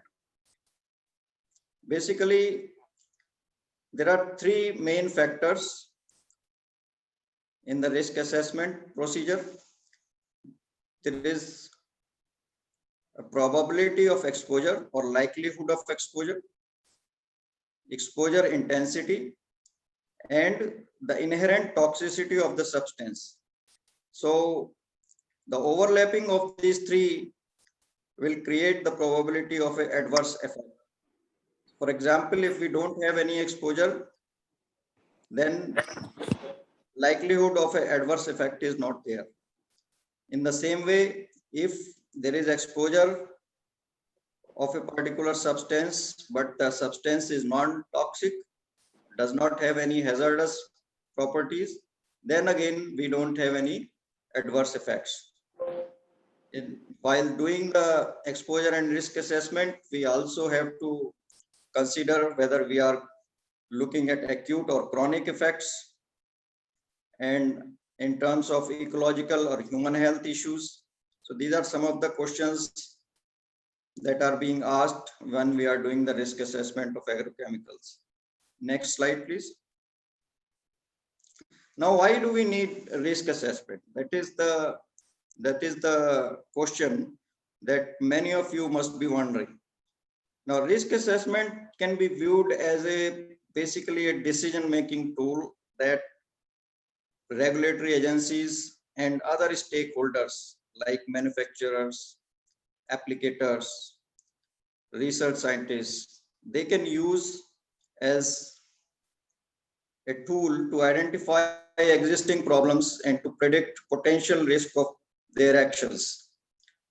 And it is used for both prioritizing management and regulatory efforts, as well as evaluating the effectiveness of management actions that are being implemented.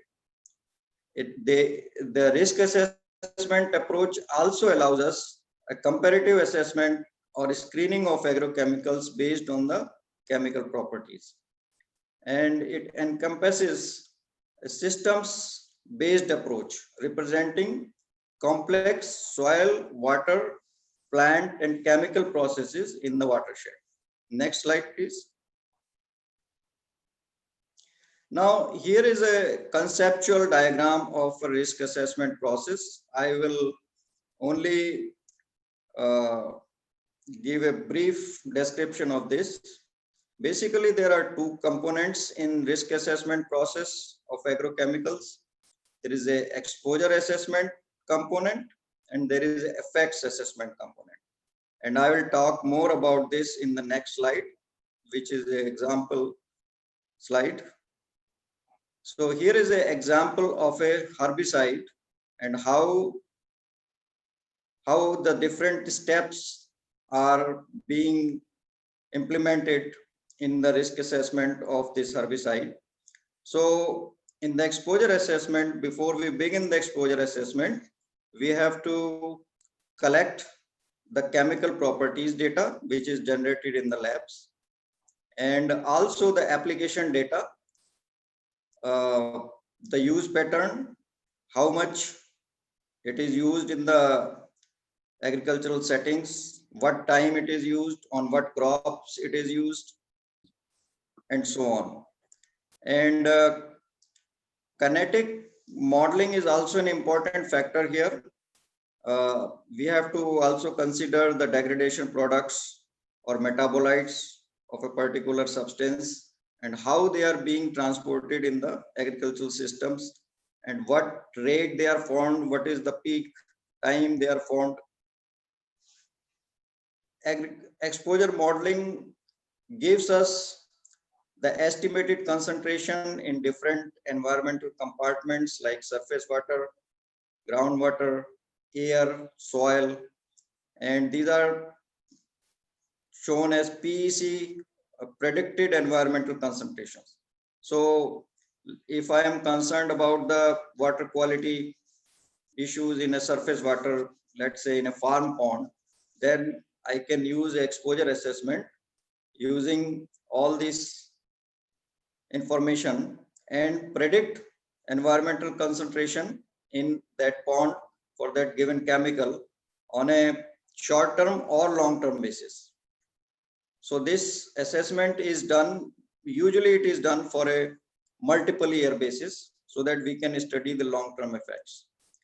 Simultaneously, ecotoxicological or toxicological data is generated in the labs, and in the risk assessment, we look at the estimated concentration in the surface water or groundwater, and we compare it with the ecological toxicity or human toxicity data.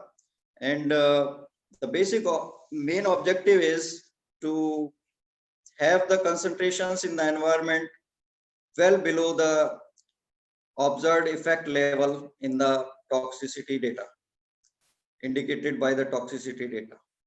And these are sometimes called TER, toxicity exposure ratios, or risk quotients by regulatory authorities. Next slide, please. Now, here are some of the processes that are simulated in exposure assessment models. These are very complex models and take a lot of computer resources to run. Hydrological processes are simulated, chemical transport processes, agronomical processes, and climatological processes are simulated. Next slide, please.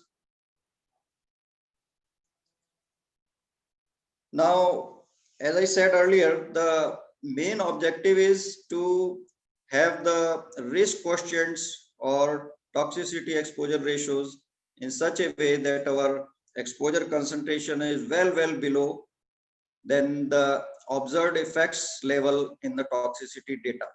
And if we don't achieve that goal, then we have to come up with some mitigation approaches, how to reduce the concentration in the environment. So it is an integral part of the current regulatory approaches of the US Environmental Protection Agency, and it is coupled with the mitigation of unacceptable risks. Next slide, please. Now, here are some of the mitigation approaches that are used in the regulatory framework. For example, there is product labeling warnings, how a product is used in a safe and environmentally sustainable way. Product use rate reductions or restrictions. So, for example, if there is a problem indicated by the risk assessment, then the regulatory agency might come up and say that this product can be used only at a reduced rate in certain crops. Drift minimization requirements, if there is risk indicated in the air quality, then drift reduction techniques are recommended. Land and crop restrictions. Here, the restrictions can be used in certain type of soils or in certain kind of hydrogeological conditions. Vegetative buffer strips, these are the buffer areas around the lakes or farm ponds or streams that are used as a no application zones, or they also act as buffer in filtering out some of the chemical loading in the water runoff. Best management practices to reduce runoff and erosion. So these are some of the mitigation approaches that are being currently used. Next slide, please. Now, here is a real life example of label mitigation using geographical information systems. So this example is for a herbicide that is used on citrus crop in Florida. And this herbicide indicated, the risk assessment for this herbicide indicated that it was susceptible to leaching in sandy soils. So there was a study to identify areas that have 95% or more sand and 2% or less organic matter, and rainfall area more than 45 inches. So these areas were identified by using geographical information systems, and a restriction was used that this herbicide cannot be used in these kind of conditions. So this is basically the practical use of the risk assessment. Now, takeaway for Indian conditions, we know that we have these similar water quality issues in India as well, not only in India but all over the world. But for some reason, we are not up to this point here doing risk assessment or exposure assessment. So my thought is that for Indian conditions, first we have to develop sensitivity and awareness at all the levels, involve all the stakeholders, including government agencies. And then after we achieve that, we can possibly move forward with a regulatory framework where we can start adopting these kind of advanced studies to protect our valuable water resources for future generations. Thank you so much for listening. And if anybody has any questions, then I will be happy to answer.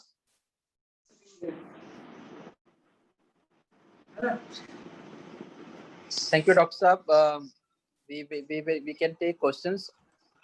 Srikant ji can probably coordinate with Q&A. Okay. Yeah, I read out the questions. It seems the questions after Sulay ji, there are no questions. So does anybody have questions for the other two speakers? That is Dr. Azad and Dr. Piyush Singh. Oh. So actually, I had one question for Dr. Singh. Ji. When we are looking at this risk assessment tools to do branding, on the labels, normally we don't see it. So is that something which is happening in the US as of now? I'm not sure. I didn't quite understand the question. I saw in your presentation you were saying that if risk assessment is done well, then some of the brand who are producing something, they can be possibly given some rating with regard to the product, right? Is that something which is being done, or is a study which is on the policy level itself? This there is no ranking system. It's the authorization in US and Europe is chemical dependent. So for each chemical, they are doing the risk assessment. Sometimes they ask the company, agricultural chemical producers to do the risk assessment, or sometimes they do it by themselves. And if they come up with some issues, they put the recommendations on the label itself for that particular chemical, that this particular chemical cannot be used under these conditions, under these crops, under these hydrogeological conditions, or under this climate. For example, if there is a high rainfall area and the chemical is being transported in let's say in the surface water resources, then there is a chance that that chemical may not be registered for that particular area. So they can put those kind of warnings on the label itself. Okay, and, so sorry, go ahead.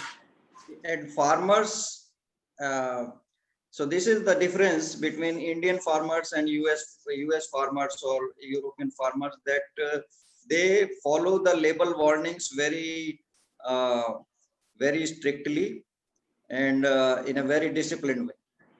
But unfortunately in India, you know the situation that farmers are not so well educated. So I don't know how useful it will be to put such label warnings on the product. But I think the starting point could be that it is put on the label first. Because if it's not there, people will say, why are you even educating us, right? So I think the first step Indian government and the agencies can possibly take as a safeguard, and then enforcement would be possible. So that's a very good thought. Thank you very much. I'm sorry, I really lost my connection completely during your start of the talk. I hope I answered your question correctly. Yeah. So may I now request all the speakers to come, and if anyone wants to ask any question to any speakers, now the floor is open. Thank you, Dr. Singh, for your lecture. Thank you. Thank you so much. Thank you so much. Srikantji, if we can have an open panel question answer if there are people who want to ask directly, besides the Q&A which is being posted. So this is Yellow G. Let me jump in because of the time. I will request all the speakers kind of in 90 seconds you can give a response.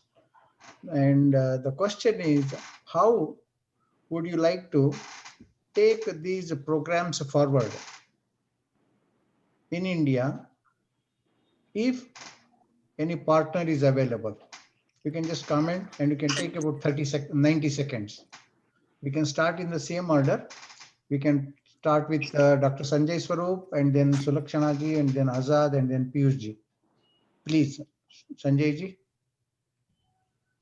Okay, so for the framework that I was talking about, an integrated approach to survey an area of interest for developing this integrated program for air, water, and land using modern technologies, IoT systems, and so on, but including it with the ecological basis of the functioning of this entire area of interest. So that can be implemented in some model area wherever the Indian partner is most active in and where they have some legacy data and knowledge. So we can then bring these new tool sets to integrate and query the system from both ecological as well as modern biogeochemical aspects. So that's what we can use as a tangible way to go forward. Thank you. Terrific, terrific. Dr. Sulakshana ji? Yeah, I mean, I think we need to, for such programs wherein there is the forums are there of scientists and technocrats.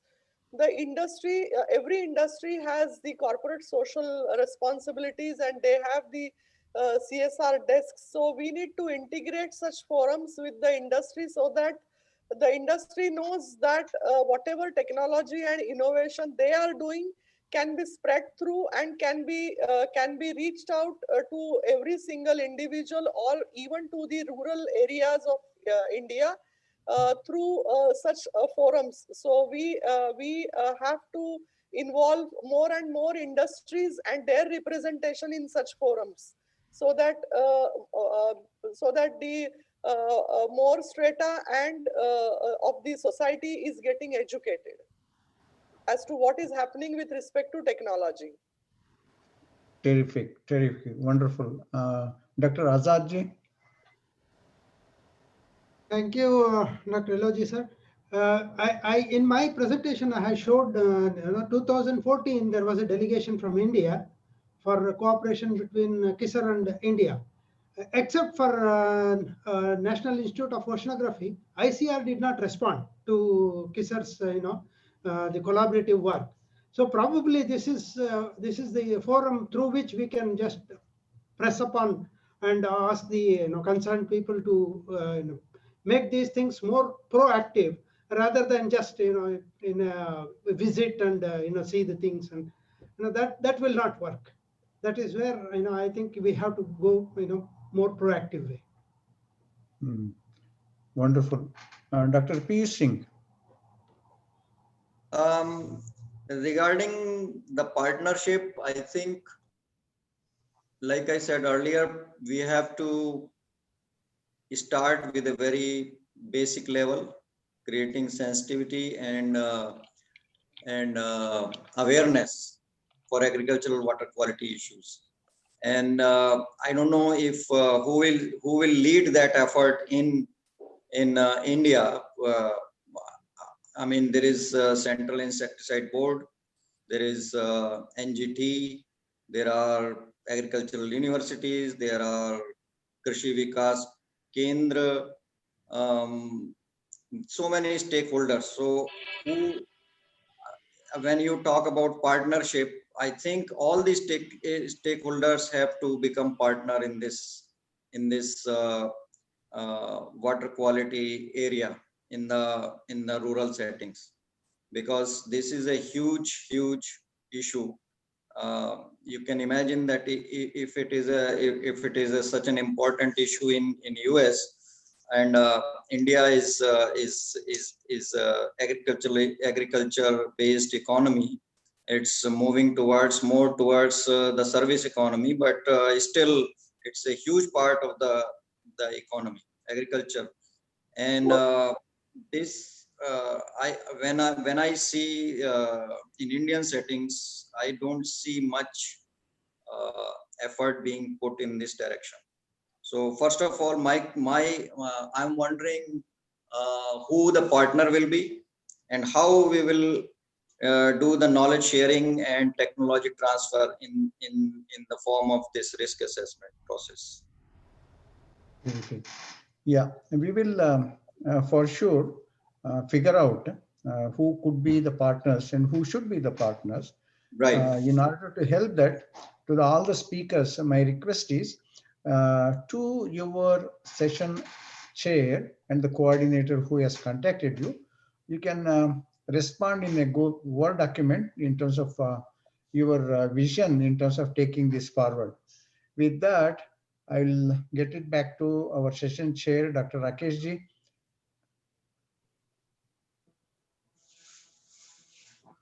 You are on mute. Rakesh, you are on mute. Thank you for filling in. I think that those responses in 90 seconds were very powerful.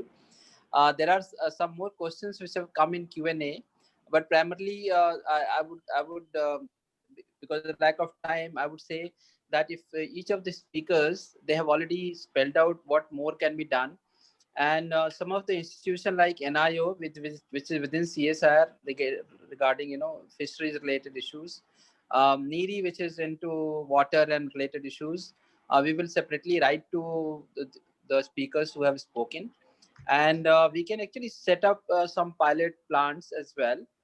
We are also looking at some data and information which we can make it available, and see to it that in each of these category we have some project and plan which starts getting implemented in our country. So that's what I would suggest at this point in time, and maybe we can conclude this session if Srikantji has to say anything on this. And I would personally like to thank GIST, Dr. Yellowji and all his team who are working here, Rama Bansalji, and all the speakers who gave an excellent idea within the limited time that we had. So I would close from my side. I would request Srikantji if he has to close in with his remarks and any advice that we have to do for this session. Hello. I'm extremely, my connectivity is very bad and maybe my speech also might get interrupted. So I just wanted to thank everybody, but Yellowji Rao, since my speech could be very much interrupted because of the connectivity problem, can you please thank the speakers and conclude the session, please? Your voice is coming very well, so actually you can go ahead. Okay. If it is coming very well, I think it will be nice. Yeah. So it was indeed a wonderful to understand the concept of silage directly from Dr. Kakodkar, and this is the need of the hour. And Mahatma Gandhi always used to say that in the Bharat lives in villages. And so the process of reverse migration should start with this concept of village. We are extremely thankful to Dr. Kakodkar for enlightening us on this concept. And we also thank Dr. Sanjay group, Dr. Lakshna Sulay, Dr. Azad, Dr. Piyush Singh for giving the glimpse of the research that the technology and the infrastructure is available, which can be useful in Indian conditions. Of course, as people said, we have to have a right kind of a partner who can partner with us. The time available, of course, for the speakers are very short, and maybe on behalf of this forum, we'll see if we can arrange separate lectures with all these speakers, wherein they can talk a little more. And thank you, Dr. Rakesh ji. You have wonderfully coordinated the session, and we are able to conclude the session right in time. It is exactly 9 o'clock, and I think Yelloji Rao must be happy that the session got concluded in the right time. I also thank the IT team for a seamless support that they have given. Unfortunately, I lost my connectivity and I am on hotspot just now, and the connection is rather slow. So with this, I think this our session comes to an end. I thank all of you, and let us be in touch, as Dr. Yelloji Rao said, and also as Dr. Rakesh Kumar said, that let us remain in touch, and an institution like NEERI, who is already working on this subject on environment. I think some kind of a collaborative project could come up, which is the intention of this particular forum. And so let us, I thank everybody once again. Jai Hind, Jai Bharat. Thank you, Shrikantji. Thank you so Thank you, much. sir. Thank you. Mohitji, Yeah, can you please take it? Thank you, Yeah. everyone. Thanks a lot. Thank you, sir. Thank you for sir. joining. Thank you all. So we will begin the next session. We'll begin the next session in another 5 minutes. So in the meantime, I will just share my screen and take you to the virtual world of IISF. So just give me a sec, please. Just one note that whoever the panelists from the session one, they can as well attend the session. That there is no issue, and they can continue if they want for the next session as well. Thank you. I hope you can all see my screen. Yeah, So Yes. this is the grand reception hall when you enter the virtual world of IISF. So over here, there are several themes under which discussions are happening: sustainable development, inclusive development, plenary lectures, and our session, which is happening in the Global Indian Scientists and Technocrats Meet, is happening in the national and international linkages part. So when you enter the national and international linkages, so it's a brief video which will be shown. I'll just skip it for the time scarcity. And when we enter the auditorium of Global Indian Scientists and Technocrats Meet, so then there are live sessions which are happening. And presently a session would be visible over here. You can visit the poster and exhibition sessions which are available over here. On the right hand side, there's a tab. So you can click the posters and go through these posters which are presented over here. There are posters by several companies as well as forums as well as organizations as well as institutes available over here on several topics. So you can just browse through these interesting poster presentations. And if I click one, so this is a poster by Dr. Rashmi Kulkarni, and over here you can watch videos or ask a question to her, download a brochure which she has uploaded, or chat to her on WhatsApp. So you can connect with people. So this virtual world of IISF provides you this this platform to connect with these poster presenters. You can also go to the exhibition section, which is over here on your left hand side. If you can see the tab over here at the exhibition sections, and you can see when you enter at the national and international linkages section, you can see different exhibitions which have been displayed over here. So different exhibition stalls are there which have been put up by different organizations, NGOs, as well as industries. So just in case, if you click one of the poster, that is say a Prabhas's poster, so you can see the video which they have uploaded, then posters, you can definitely mail them and interact with them. So you can visit these stalls and poster presentation sections and interact with people and definitely get connected and work towards developing India towards greater heights. Thank you. Now I think we are almost approaching 9:05. I will stop sharing my screen and we can begin with session 2, if that is okay. I would request the session chair, Dr. Arni Srinivas Rao-ji, as well as Professor Krishnamurthy Kannanji, to please kindly take the proceedings ahead. Sir, please. Yeah, thank you, Dr. Mohit. I think we have a few more minutes. Let us wait for all the speakers to log in. I'm just checking one by one. Thanks for the wonderful introduction, Dr. Mohit. I see that, the co-chair, Professor Krishnamurthy Kannan, also there. And Professor Murthy, Professor Kannan, we'll go with the same order available online. Yeah. The gist. All speakers have joined. All speakers have joined? Okay. Archana Sharma has also joined. Okay. Hi, this is Professor Basu. Hello, Professor Basu. Hello, hi. This is Arni Rao. Yeah. So we had a kind of conversation. Yes, indeed. That was great. So you also joined and all the speakers have joined. Just 1-2 more minutes. That's it. 9-10.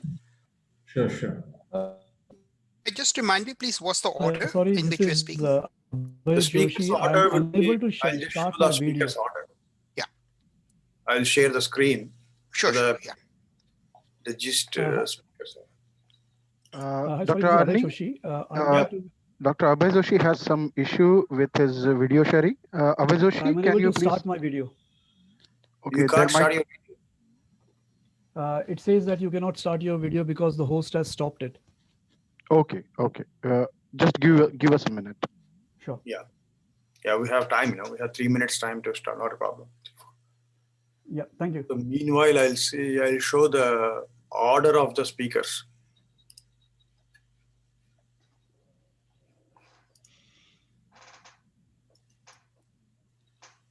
So for this session has not yet started, but then first we'll have the keynote address by the Dr. Vijay Raghavan, Principal Scientific Advisor, and then followed by all the speakers. Yeah. And after all the speakers are done, then the panelist, Professor Basu, will summarize the talks and then followed by the question answers. And I'll explain as meanwhile the video settings are going on.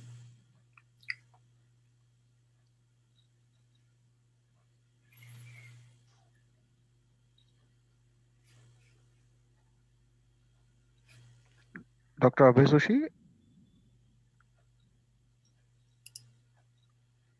Is it working now?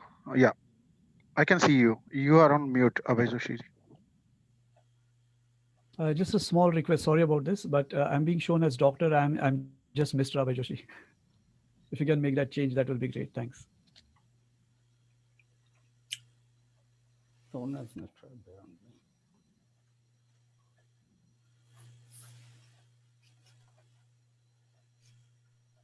Dr. Raghavan is yet to join.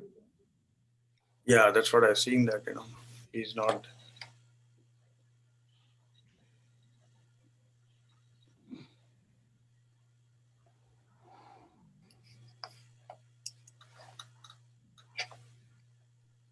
So Dr. Sharma is there, Dr. Banerjee, I just saw, is there, and then Dr. Mohan, Dr. Jawkar, Dr. Joshi, all are there, and we are waiting for the Dr. Vijay Raghavan. Doctor Sharma ji, आप उनका doctor Kannan को आपका information भेज दिया? Can you just give me his email address? I Because sent you on the chat box. okay, I'll check again. Yeah, thank Yeah, you. please, Thoda. Yeah, I Yes, found. Yes. Thank you. Yeah, sorry for that. Yeah, thank you.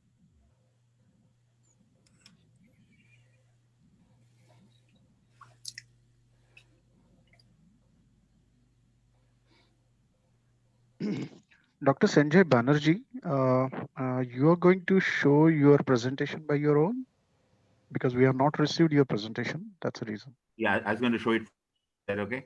Yeah, you can share as well. No problem. Thank you. Yeah, I kept making changes to the last minute. So No problem, sir.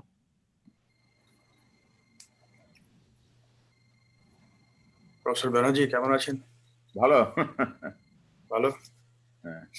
আপনি কালকে দিয়ে আগামীকাল থেকে ছুটিতে আছেন বলছেন না? আজকে থেকেই ছুটি actually. হ্যাঁ, তাই বলছি।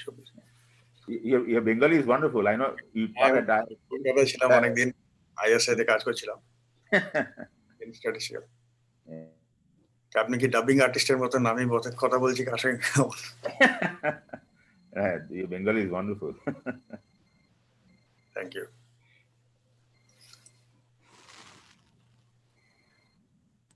Okay, so we are almost, I think we are waiting for Dr. Vijay Raghavan. So Dr. Mohit, you can alert us if he's there, if he joined us, or Yes, I can't see. we have just followed up with him. Okay. So he is about to join. So I'll just let you know when he joins. Sure. Okay, then we'll start. So Kannan, I've sent you an email, so you should have received it by now. And I'm sorry I sent it to another Professor Kannan by mistake previously. Not a problem. Dr. Arniji, this is Yelloji. From the interest of time, what we can do is, while waiting, you can just introduce all the speakers and the topic that they are going to be talking. And once Dr. Vijay Raghavan joins, we can have his talk and then continue. Is that okay? Yeah, okay. Dr. Mohit is saying that he's about to join, Dr. Vijay Raghavan. They have sent a message. He has not responded yet. So we can proceed with the introductions of the speakers. And right after the introduction, we will assess and see what to do. Yes, sir, please. I'll keep you posted. Please, Arniji. Yeah, welcome to all. Namaskar to all. And this is a third session of the GIST 2020 meeting organized on behalf of the GIST and IISF. And I want to thank all the organizers and from the Government of India, CSIR and various labs, and from the GIST, Dr. L.O.G. Rao, Dr. Srinivas Rao, and all the other distinguished speakers and panelists. Myself, Arni Srinivas Rao, I am a professor in the Medical College of Georgia and also director for the Laboratory for Theory and Mathematical Modeling. And before joining here, basically I hail from the small city Vijayanagaram in Andhra Pradesh. And then long years I worked in Kolkata at Indian Statistical Institute, and then I was at the University of Oxford and at the Indian Institute of Science, Bangalore. And then my area of research are artificial intelligence and mathematical modeling and probabilistic modeling.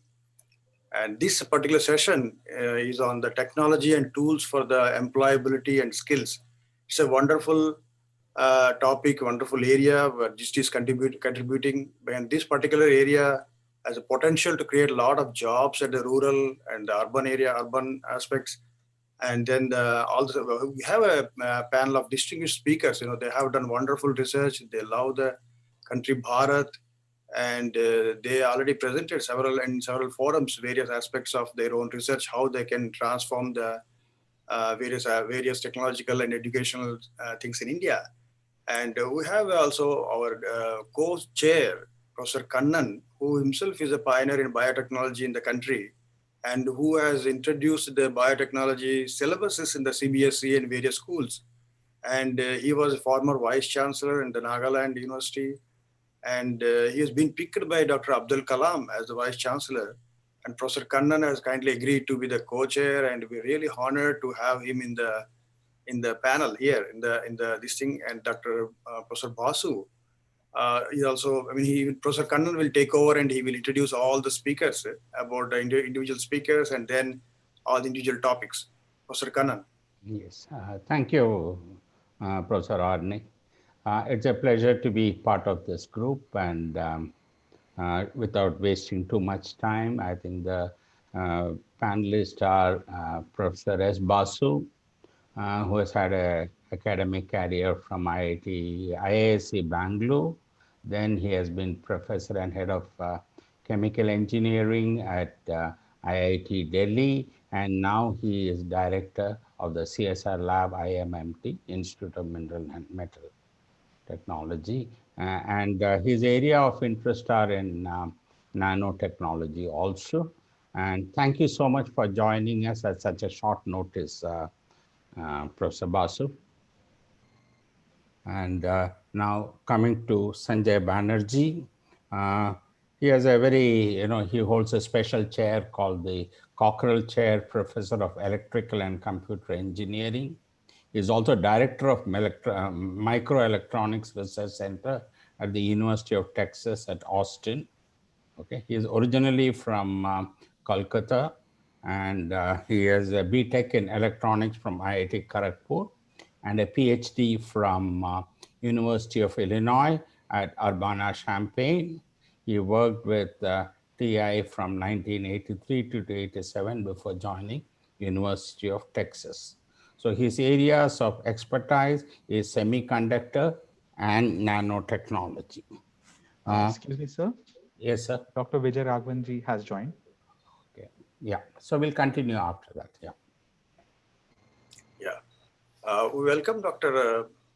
Vijay Raghavan, who is the Principal Scientific Advisor for the Government of India and the Prime Minister. And he's also Chairman for the Prime Minister Advisory Council. And myself, Arni Rao, I'm chairing the session. And we have a co-chair, Professor Kannan, Krishnamurthy Kannan. And we both, and we all the speakers along with us, we welcome Dr. Vijay Raghavan. And we also want to personally thank him for all his efforts for COVID, advising the government and leading with other CSIR institutes, ICMR, taking the vaccines and other things forward, and then communicating with all the scientists. And it is a great honor for us to have him in this session. Dr. Vijay Raghavan.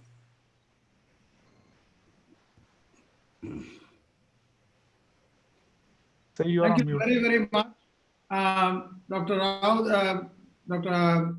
Arne Rao. And I must say, first of all, that I'm very sorry I'm late. I had my fault entirely. I got timing wrong. I thought it was 9:30. Fortunately, I was reminded. My apologies. Let's get started. I would really love to hear from all of you in this situation about where we go in a post-COVID world in terms of research and in terms of our international collaborations and activities. I'd just like to say very briefly that our lives have been not only turned inside out, but the way our science is going to go is also being turned around.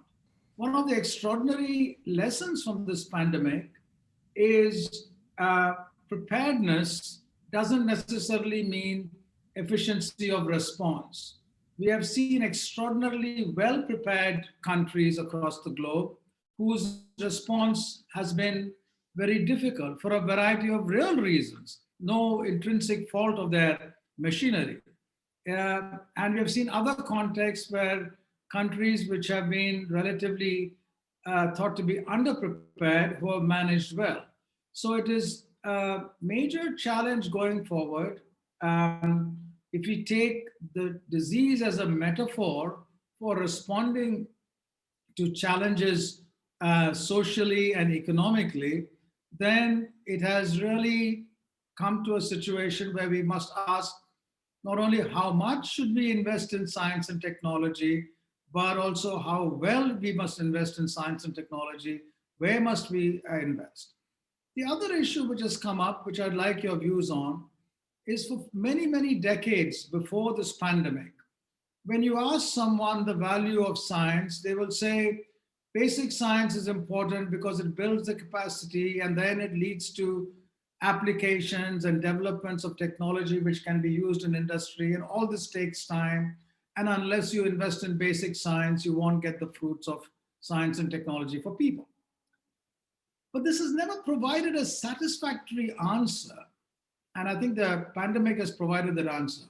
It has never provided a satisfactory answer to the question, well, if basic science takes a long time to deliver goods in application, then we have around us rich countries all over the world who have invested in high-end basic science for decades, if not hundreds of years. Why not just buy the results of science and technology, build up our capacity, deal with our health and our education and our agriculture and training, and then invest in basic research? Now, the pandemic has shown how wrong this view is, because by investing in basic science and technology, India was extraordinarily prepared to reboot, reframe our structures and respond in extraordinary ways when global supply chains were broken. And this has to be an ongoing link then between our science, our technology, and our application, and that is the biggest challenge. I will stop here and request other people to come in, the moderator to bring other views, and we can have a good discussion on that. Thank you.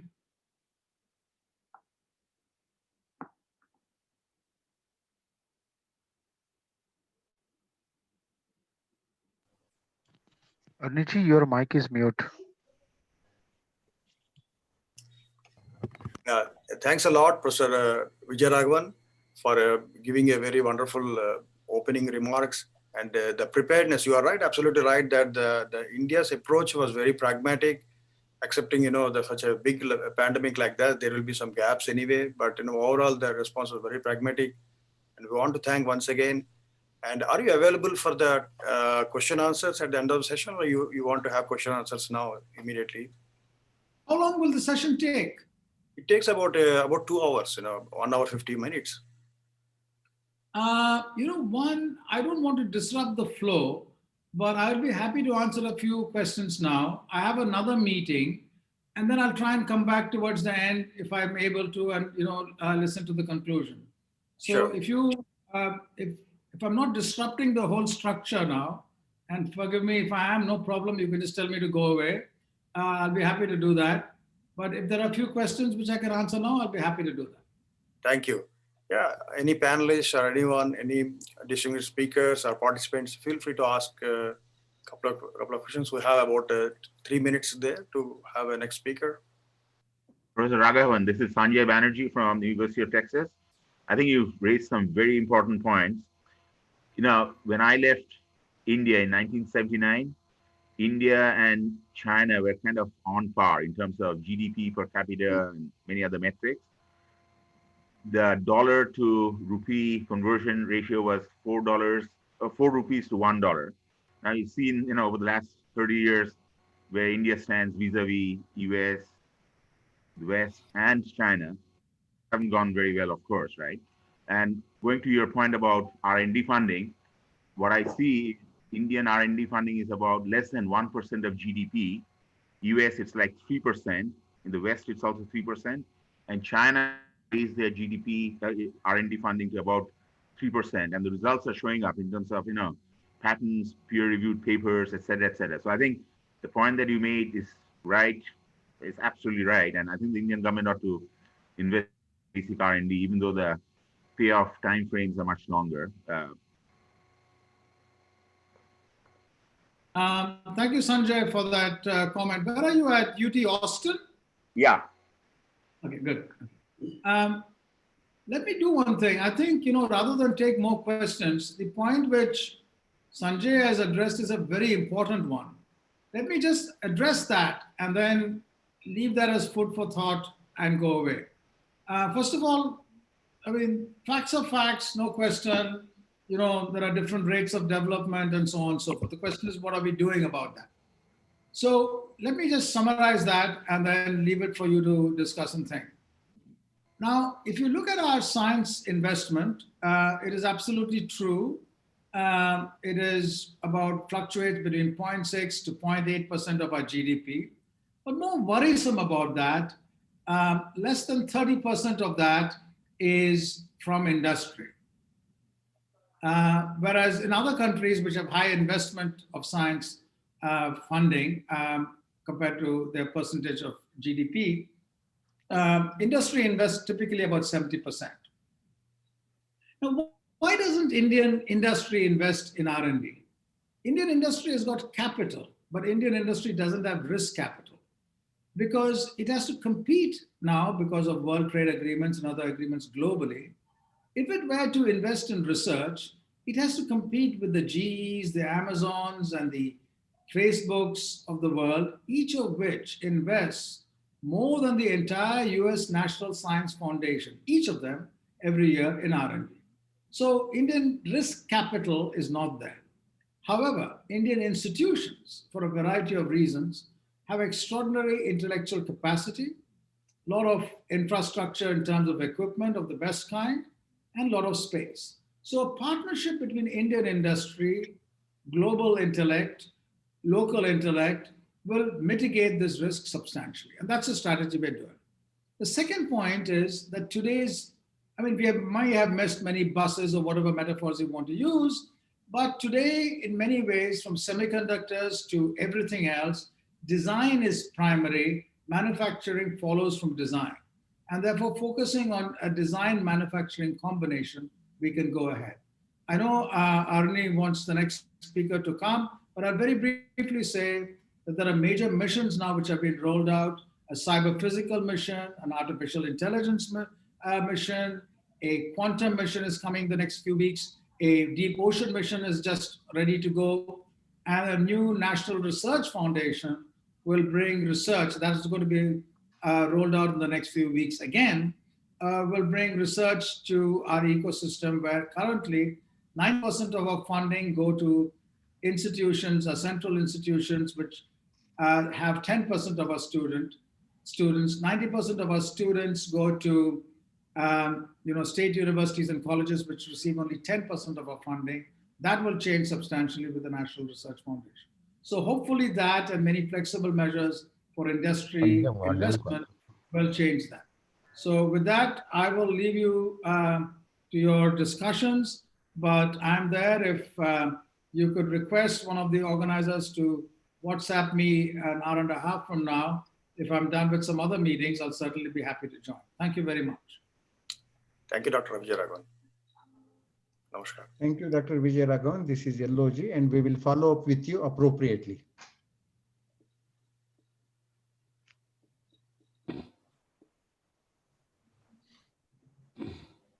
Ariniji, back to you. Yeah, thank you. Thank you, Dr. LOG. And Professor Kannan, now you can proceed with the speakers. I think our first speaker, Dr. Banerjee, and Professor Kannan will introduce him.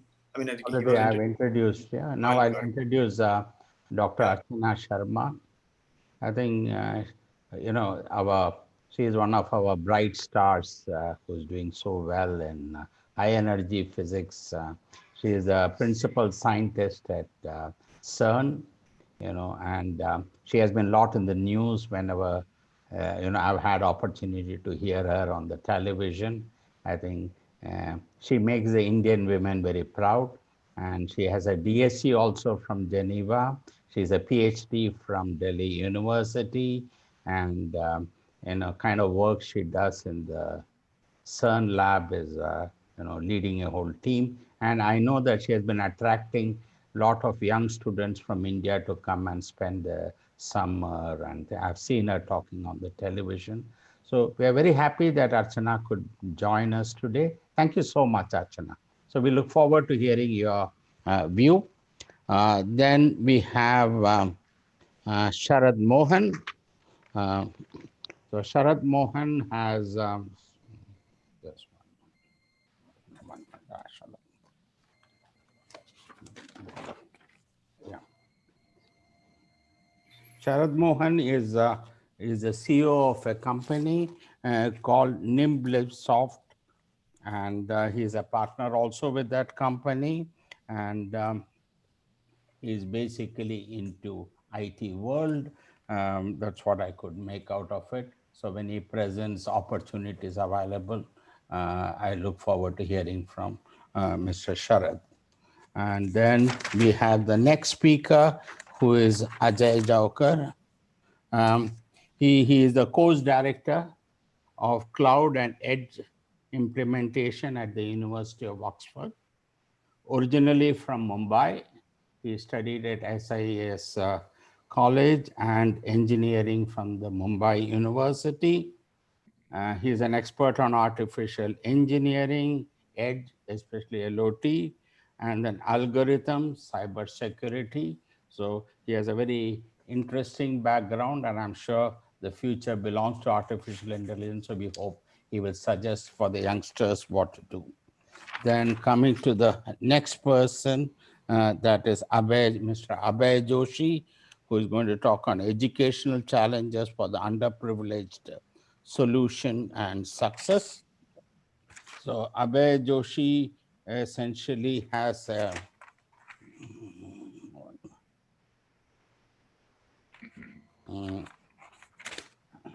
yes.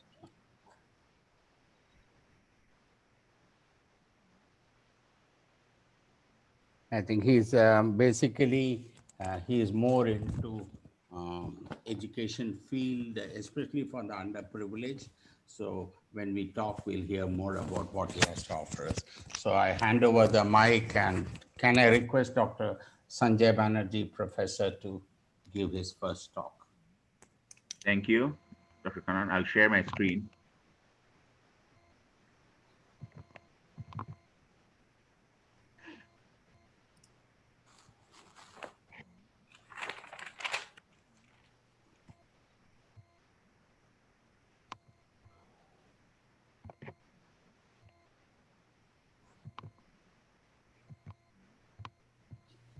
Can you see my screen? Yes, we can see.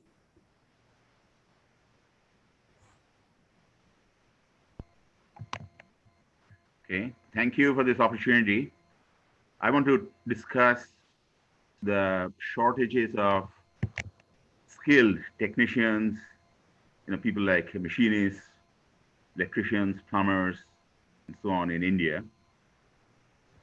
What I'm going to do is I'll first share some educational statistics in India and across the world as a function of time.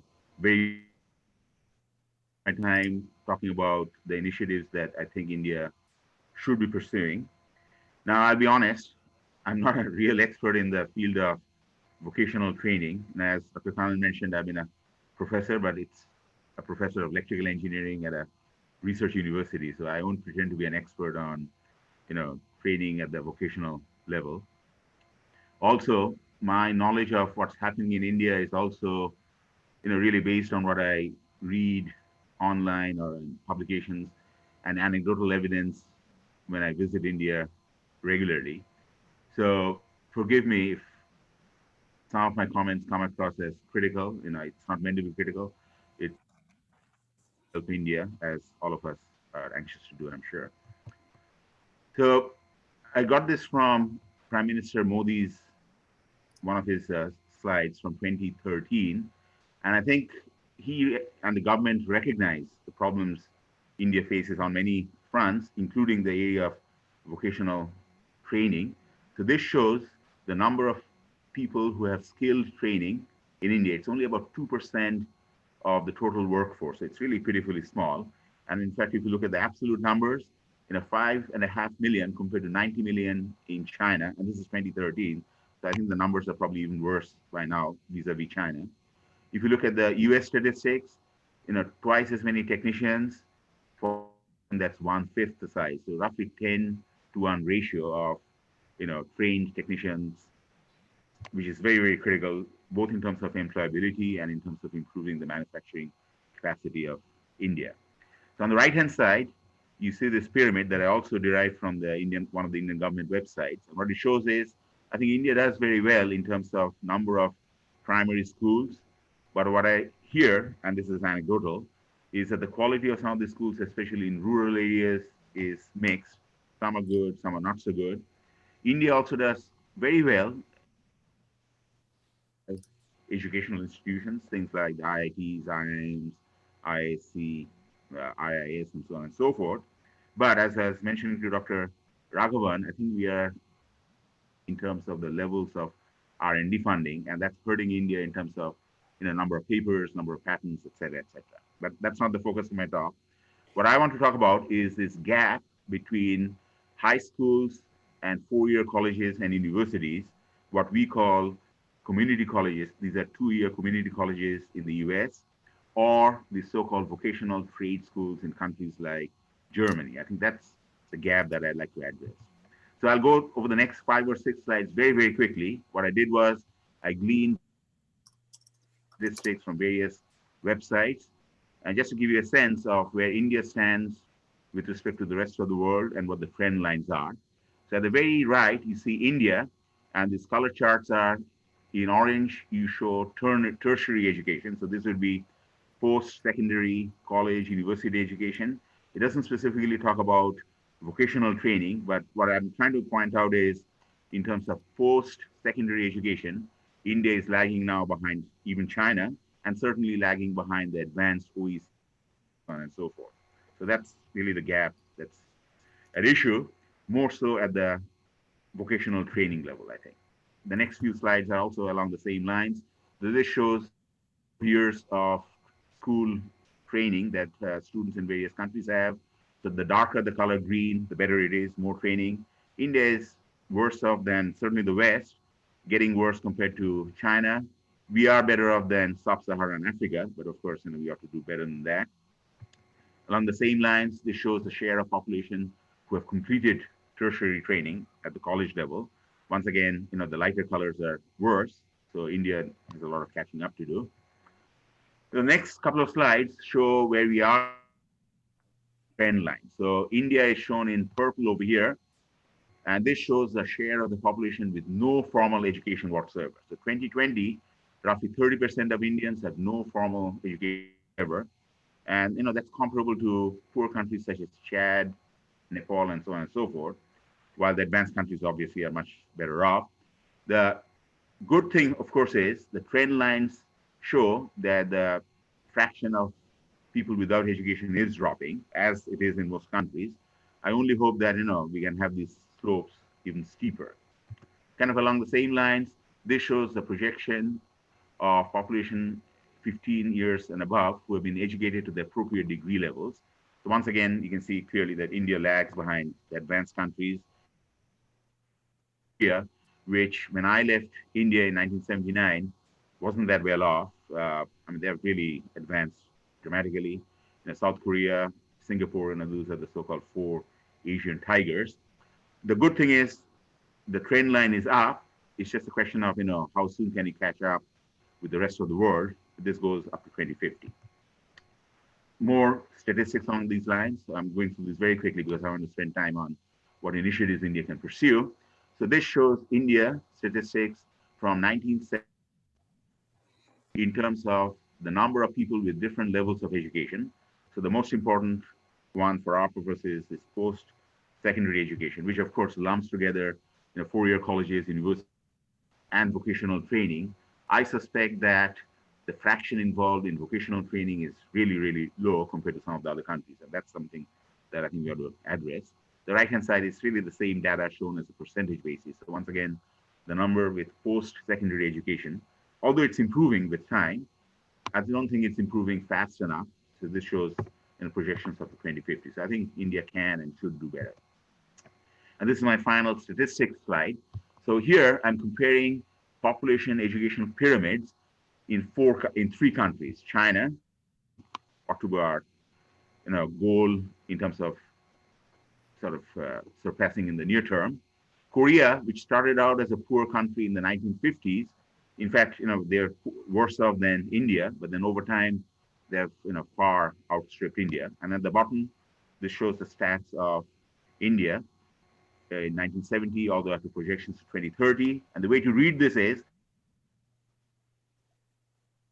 and the educational attainments as a function of age groups. The green and the blue show the secondary and tertiary education.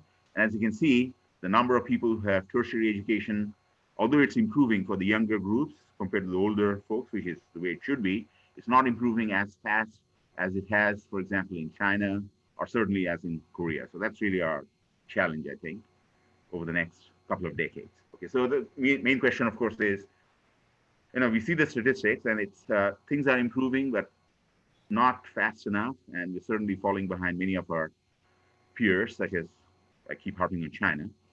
So here are some bullet points that I derived from a study done by a think tank, NGO in the US. Once again, my direct knowledge of in India is limited, so many of these comments may be unfair criticisms. I don't know. I really look forward to the discussions during the panel session. So what the NGO in the US did a study, found the following. This is the number of dropouts at the secondary level in India apparently is very, very high. Vocational training is only offered in a very limited sense at the 10+1 and the 10+2 stage. So I think Indian schools, the high schools, really ought to, beef vocational training in terms of machine tool training, electricians, and so on and so forth.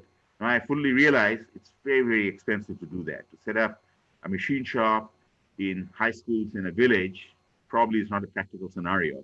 So I think what might be possible is for the schools to team up with the local colleges and universities perhaps, and maybe access their machine shops or electrical labs, maybe during off hours, because they invest in things like machine shops and it's extremely expensive.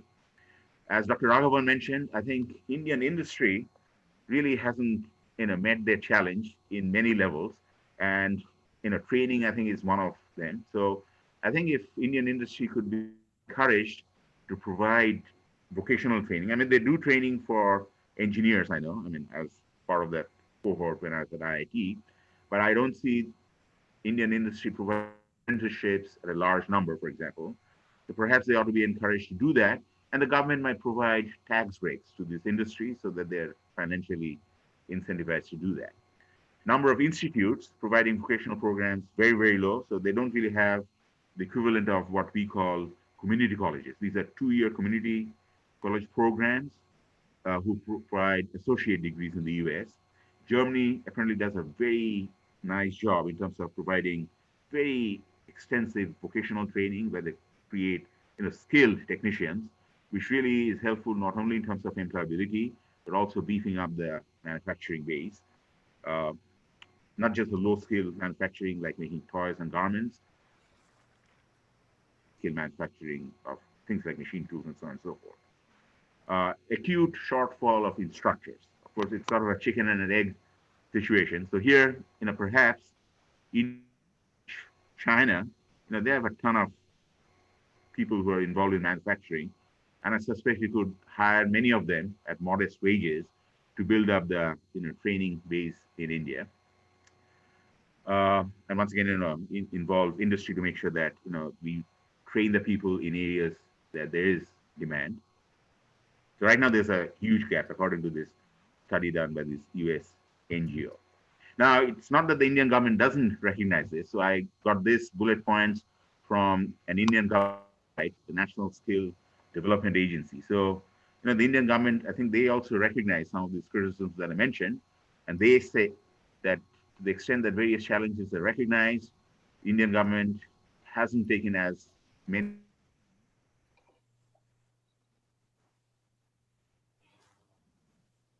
recognize the problem. The question, of course, is, what are they going to do about it?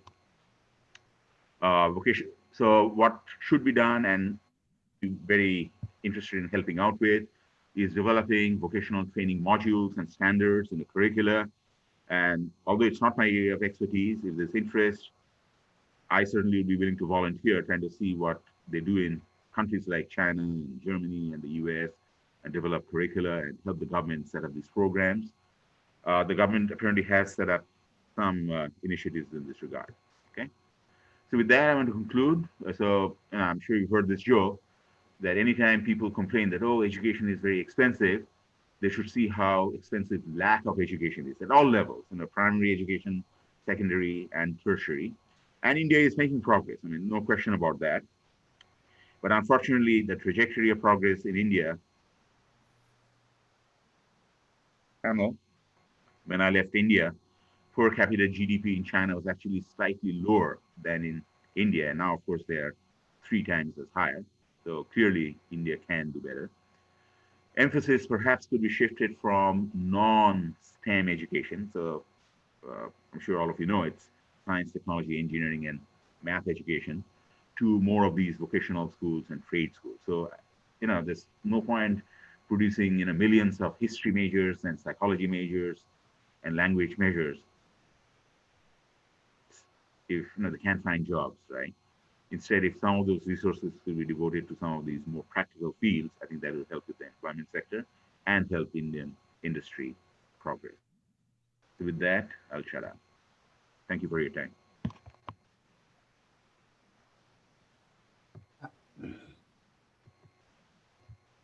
So thank you, Professor Sanjay Banerjee, giving Please your unshare your presentation.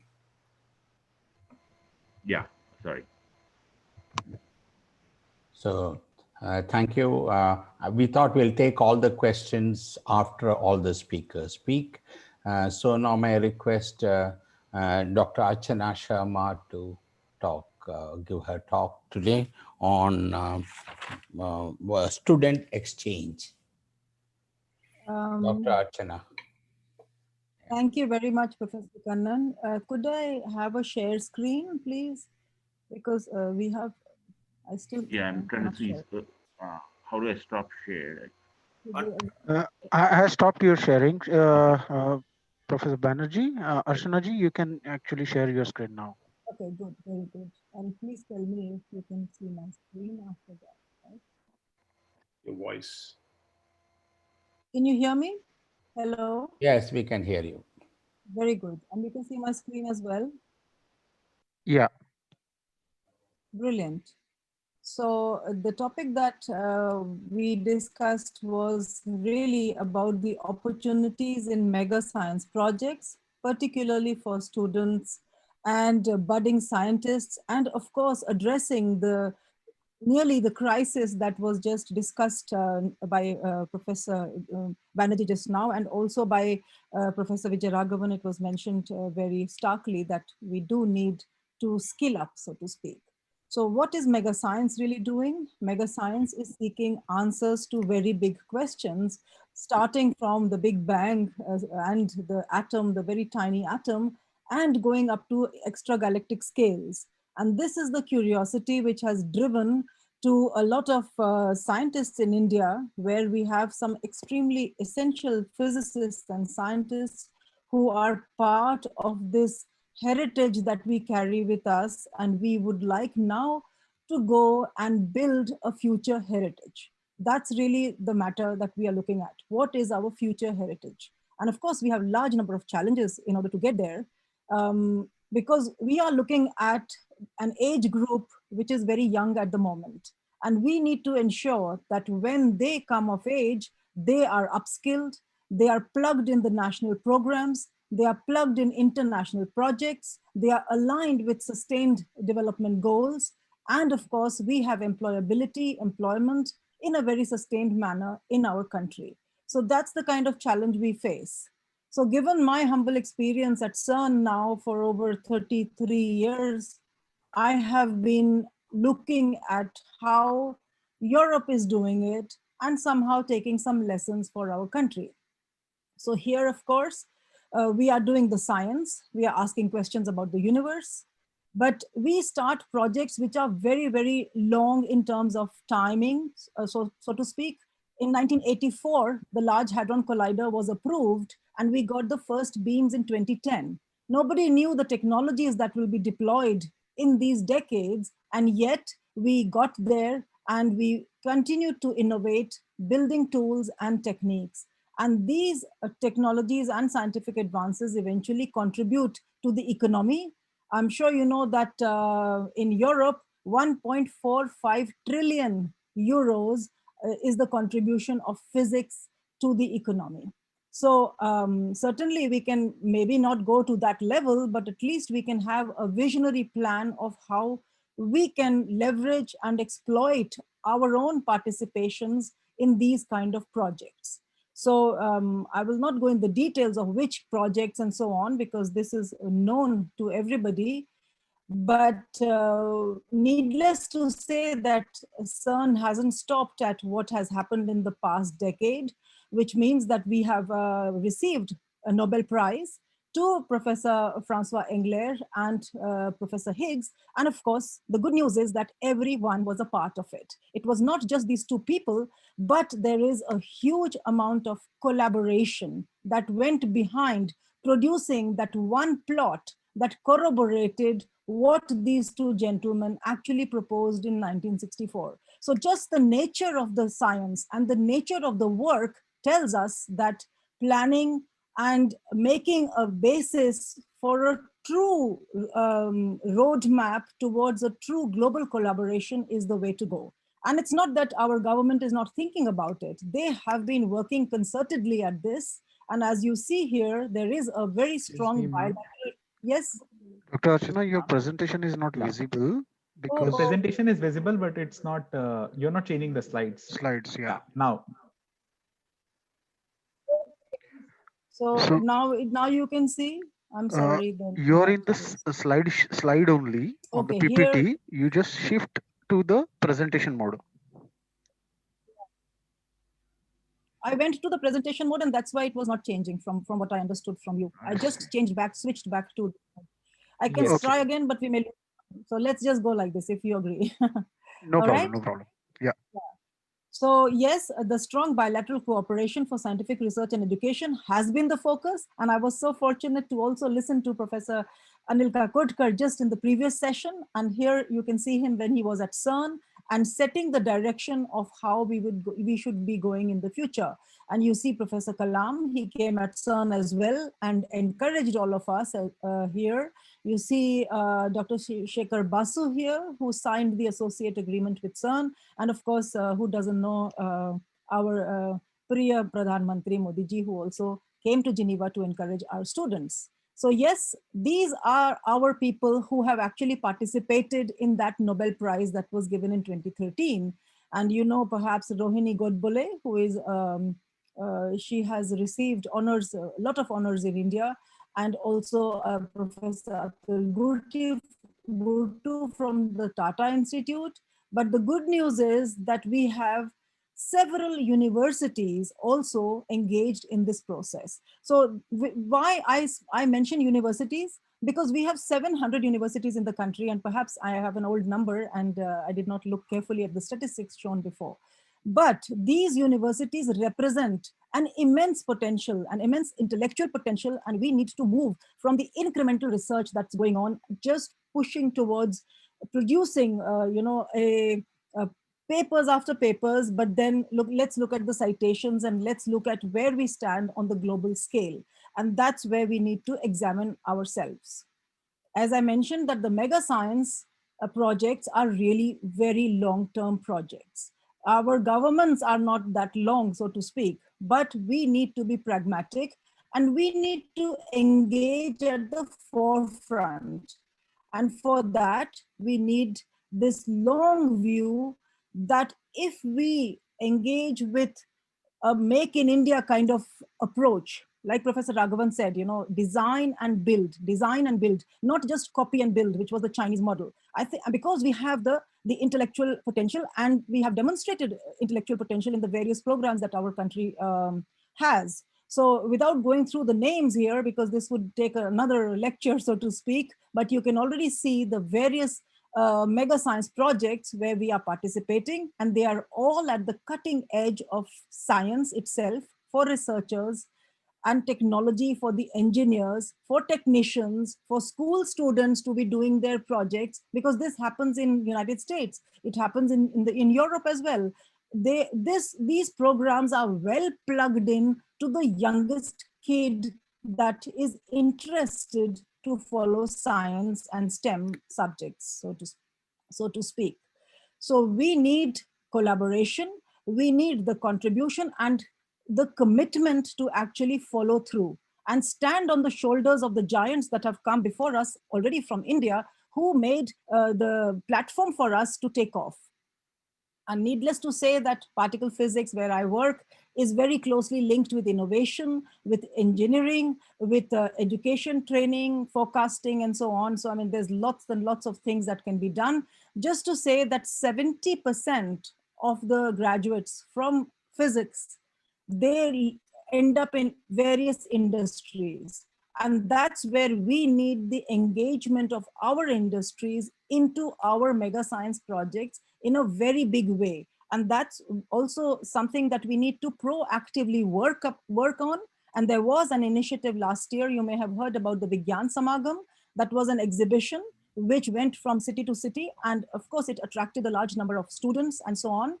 But that was an exhibition. And now let's move to the science, where we partner, we build, and we build towards leadership essentially in all these projects. And it's possible. The main point is that we have not up to today been able to be at the forefront of these international projects and of that scale essentially. So yes, that's what we want to do. And there are many, many opportunities. I give you one example, that in this experiment where I work called CMS, crystals have been used to detect particles in our experiments, but then applications have immediately been spun off, and positron emission tomography scanners have been built by GE in United States, and each one of these costs 250 to 600 $. And 1.5 million PET scans are performed per year in the US. It's a model that we should and must take on. Again, looking at the future, we should build facilities. If we compare to China, China has 5 projects of the kind of cancer treatment, for example, if I take this as an example.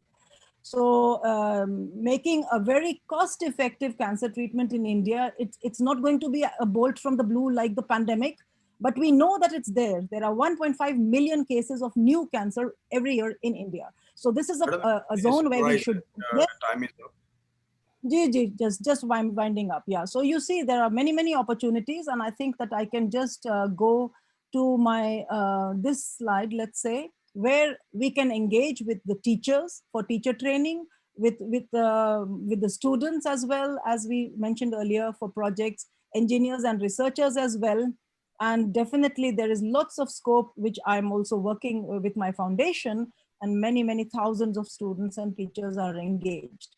So I will just take one more minute, but before that, I want to mention that in the last year at the GIST, I met this young lady called Shweta, and together we launched a book, and this book is called Nobel Dreams of India.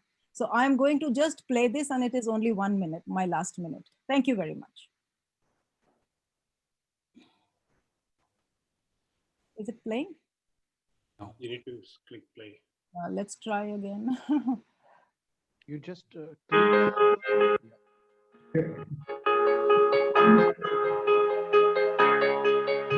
What sound?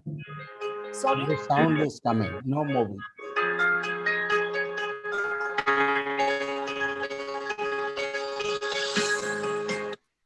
Just a moment. Give me a moment. I don't know why. Is it working? Archana ji, if the slide is in the presentation mode, then it will work.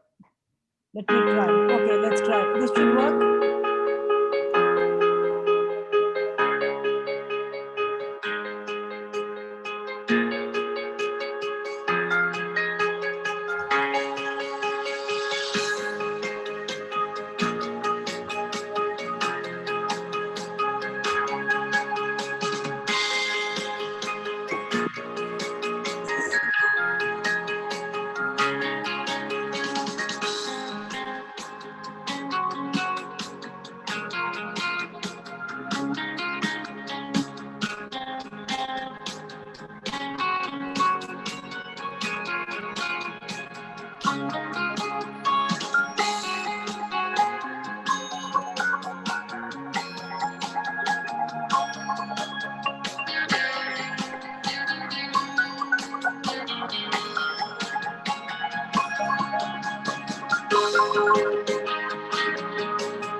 Okay, I just stopped it so that we can save few seconds.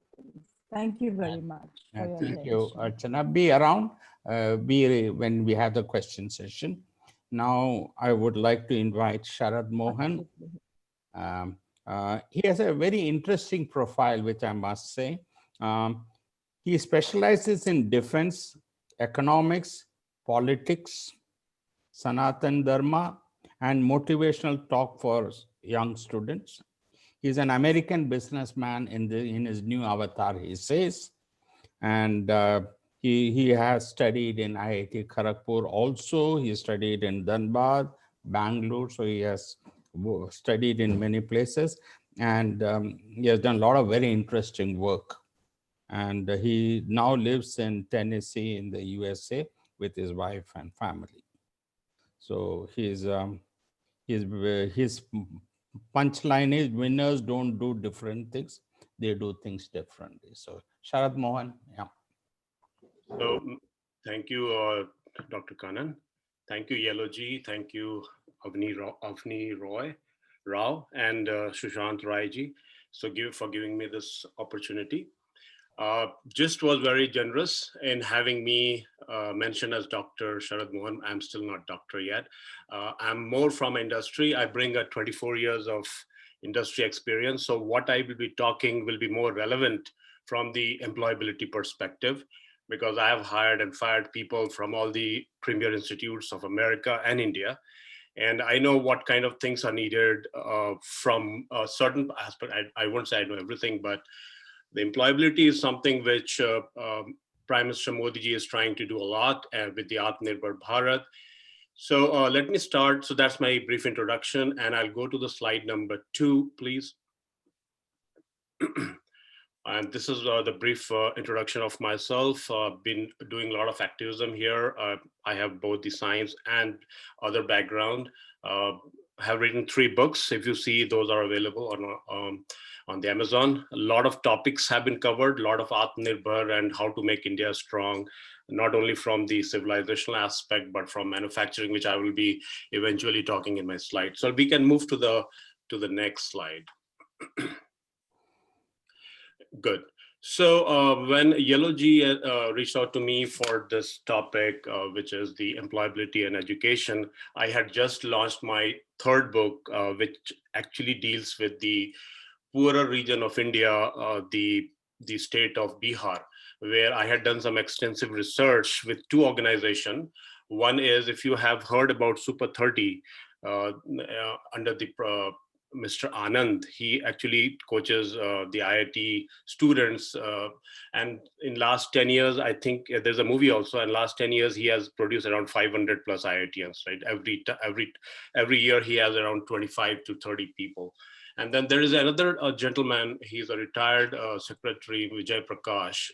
He has a Atal Bihari Vajpayee incubation lab, where we do a lot of similar innovative way of teaching. So I'm involved with these 2 gentlemen and the organization. So education is something which has been dear to Indian, as we are the knowledge. We have been since very historical time. We have always focused on the knowledge. That's where we empower ourselves, unlike a lot of other countries.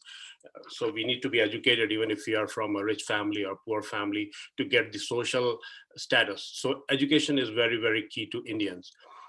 Now, the new education policy which came, and thanks to the ISRO chairman, ex-chairman, it looked very good to me when I saw it from the framework perspective.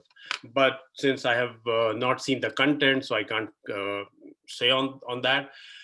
But one thing which this short presentation will be talking about the change evaluation process, which will enhance the education. Now, when I say about education, sometime back, the Infosys chairman, Mr. Narayan Murthy, made that infamous statement that most of the engineers trained in India are not employable, and that was really I thought it was a little harsh without getting into the crux of the problem. But for me, anything for a country like India, anything which comes is good, because we don't have enough things to make a choice from. So I will be okay if somebody is trained half engineer or whatever, at least they are educated to some extent.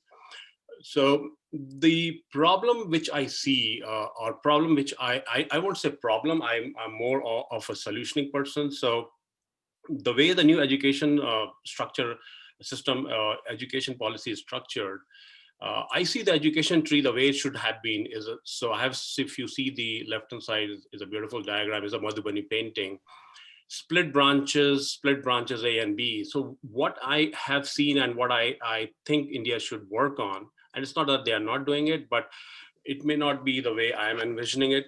One should be the academic route, and another is the Hunar-based, which is the skill-based route. And we have been talking, I think Dr. Sanjay Banerjee mentioned about skill-based and gave a lot of comparison of China. I'll come to that in my last slide.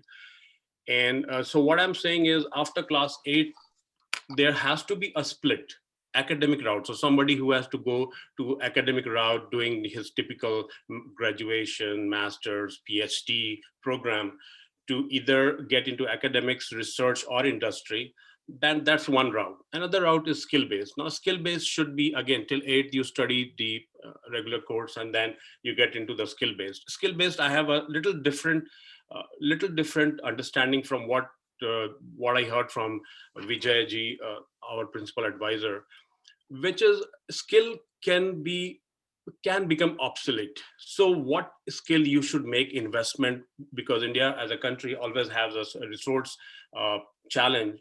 So what skill you need to empower your resource so that they can be used for a large period, and also once a certain skill becomes obsolete, how they can move to a next skill without much investment. So that is something which can only come from the industry expertise person and more rather than more academic. Again, that's my view. So with due respect to others. Second thing which I see is the ecosystem. When I say education should change, we should do this and that, I don't see only putting the blame on the industry. Okay, so Tatas and Ambanis and the Birlas of the world are not investing enough, whereas China, there is a lot of investment, or US, all the private sectors are making investment. Yes, that is part of the problem. But I want to say that we need to, when we talk about education, there has to be the entire ecosystem that has to change. Ecosystem. And that ecosystem to me is you need to also train your teachers, you need to train your manufacturing resource pool, you need to train your farmers and animal husbandry resource pool. And yes, you need to train your politician, police, and administrator. And what kind of training? That's a different training, which I will talk later in my last slide. And these should not be just like one-time training. It should be continuous cycle. The last point in this slide is eventually what I have noticed. So the entire Bimaru states of India, the so-called Bimaru states, which constitute around 40 to 50 crores of the Indian population, which is 400 to 500 million people, almost more than entire America population. Now, in those places, what I have noticed is banks do not make enough investment in the manufacturing sector because of the NPA happening. So they keep on churning year after year low CD ratio, which is credit and deposit ratio, right? The amount of money which these poorer state people put in their bank is not utilized in that state.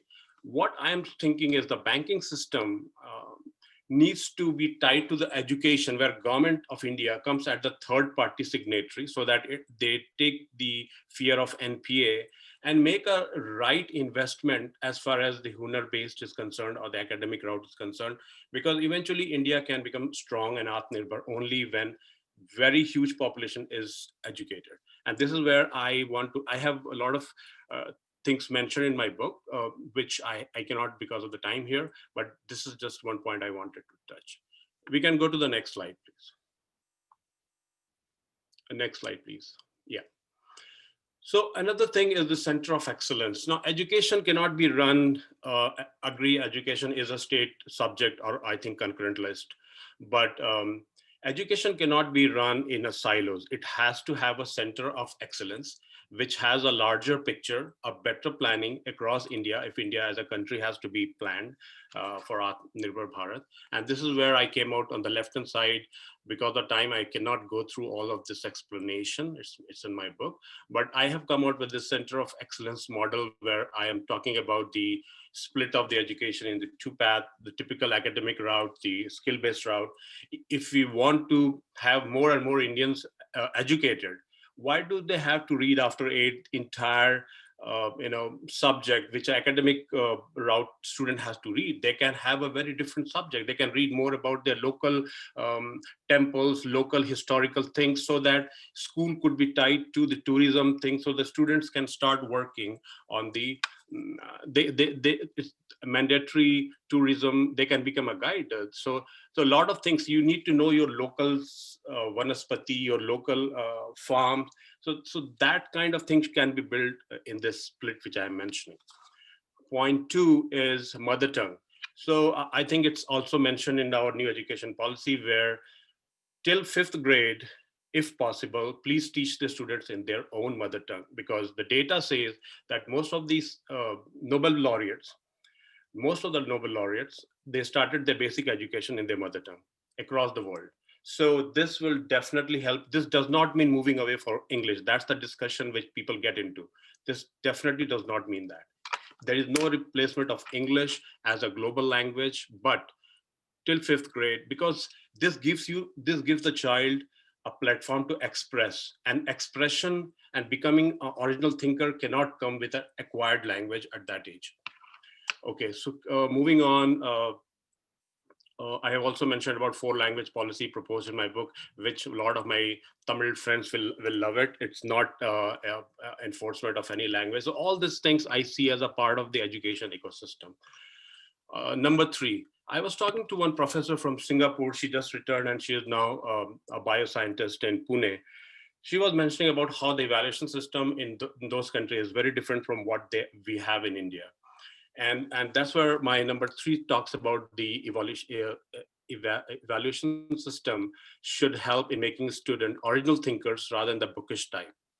And how and why I have given detail in my book. I can take Q&A and answer that. From 9th grade onward, there has to be an ecosystem for writing research paper. Yes, from 9th grade onward, you need to write some kind of a paper. We used to write in school, we used to do different summer project or this project, that project, but that has to now go to a next level, and that should be part of the evaluation process, because you are building an ecosystem. You're making the student to write, even if it is something which is totally trivia, still that system has to be built. And the teachers and the school principal and the school admin, they should know how to file a patent. It could be domestically, maybe India can set up a department where any papers across the school, kids are encouraged to write the research paper and start filing patent. That's what China did in a mass scale. And these things cannot be a top-down approach. It has to come from bottom up and at the 9th grade level. Okay, moving on. We have been focusing enough on science and technology because we are good there. But I think the focus should be more on more on the mathematics, banking, because eventually it's the finance which decides everything across the geopolitics. Should be the new mantra for the students. So that idea has to be sold. This could be top down. That has to be sold.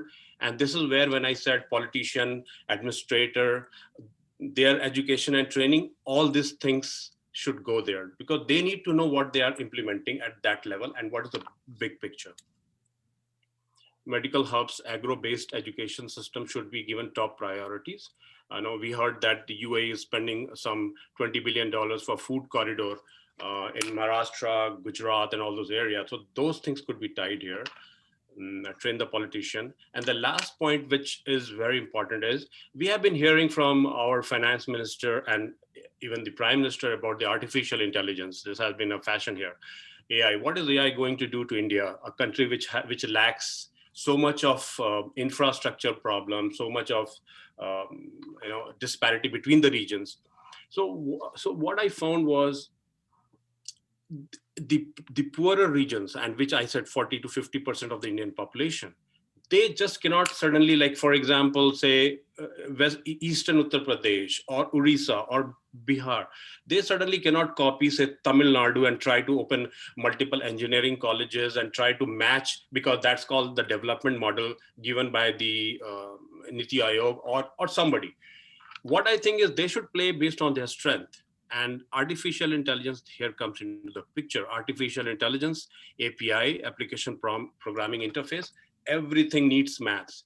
And if you see this region, technically, what I have noticed, again, I'm totally basing on my interaction with them, so I may be wrong.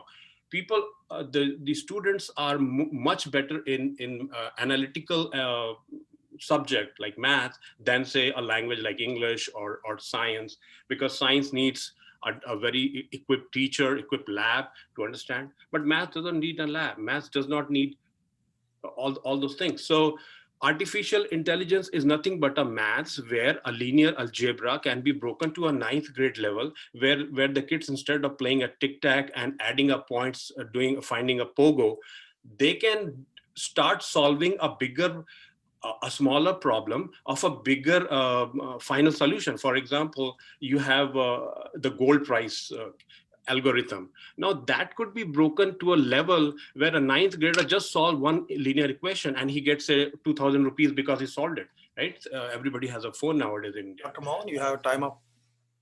Okay, I will just take one more minute. Can you go to my last slide?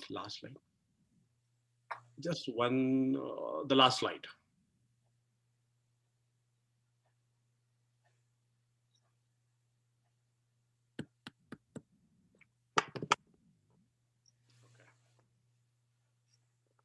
If you can't, then I can let it go. But the last slide. Yes. So these are the books on which I have written. I'll just take 1 minute. How to make India replace China in manufacturing. I have put everything in here. One thing which I noticed is the disciplined workforce. Now, to become a manufacturing giant, you cannot just train somebody to make a screw or a nut bolt and they become you are replacing China with manufacturing situation. Your entire workforce is not trained to work on a lathe machine or a manufacturing setup day in and day out, doing a very small piece of work without getting without deviating. So this particular part 1 and 2, I have done some good research here. It needs a different kind of resource pool. It needs a different kind of resource pool. India just cannot replace China without understanding what the reason why Asian workforce is so different is because they are not netas. They do not ask questions. And point 1 and 2 is where I think we can work in detail to solve this problem and to make India a manufacturing giant. So with that, thank you very much. Sorry, I took a little extra time. So I'm done with my presentation. Thank you. So now may I request Jauker to get ready for his presentation, please.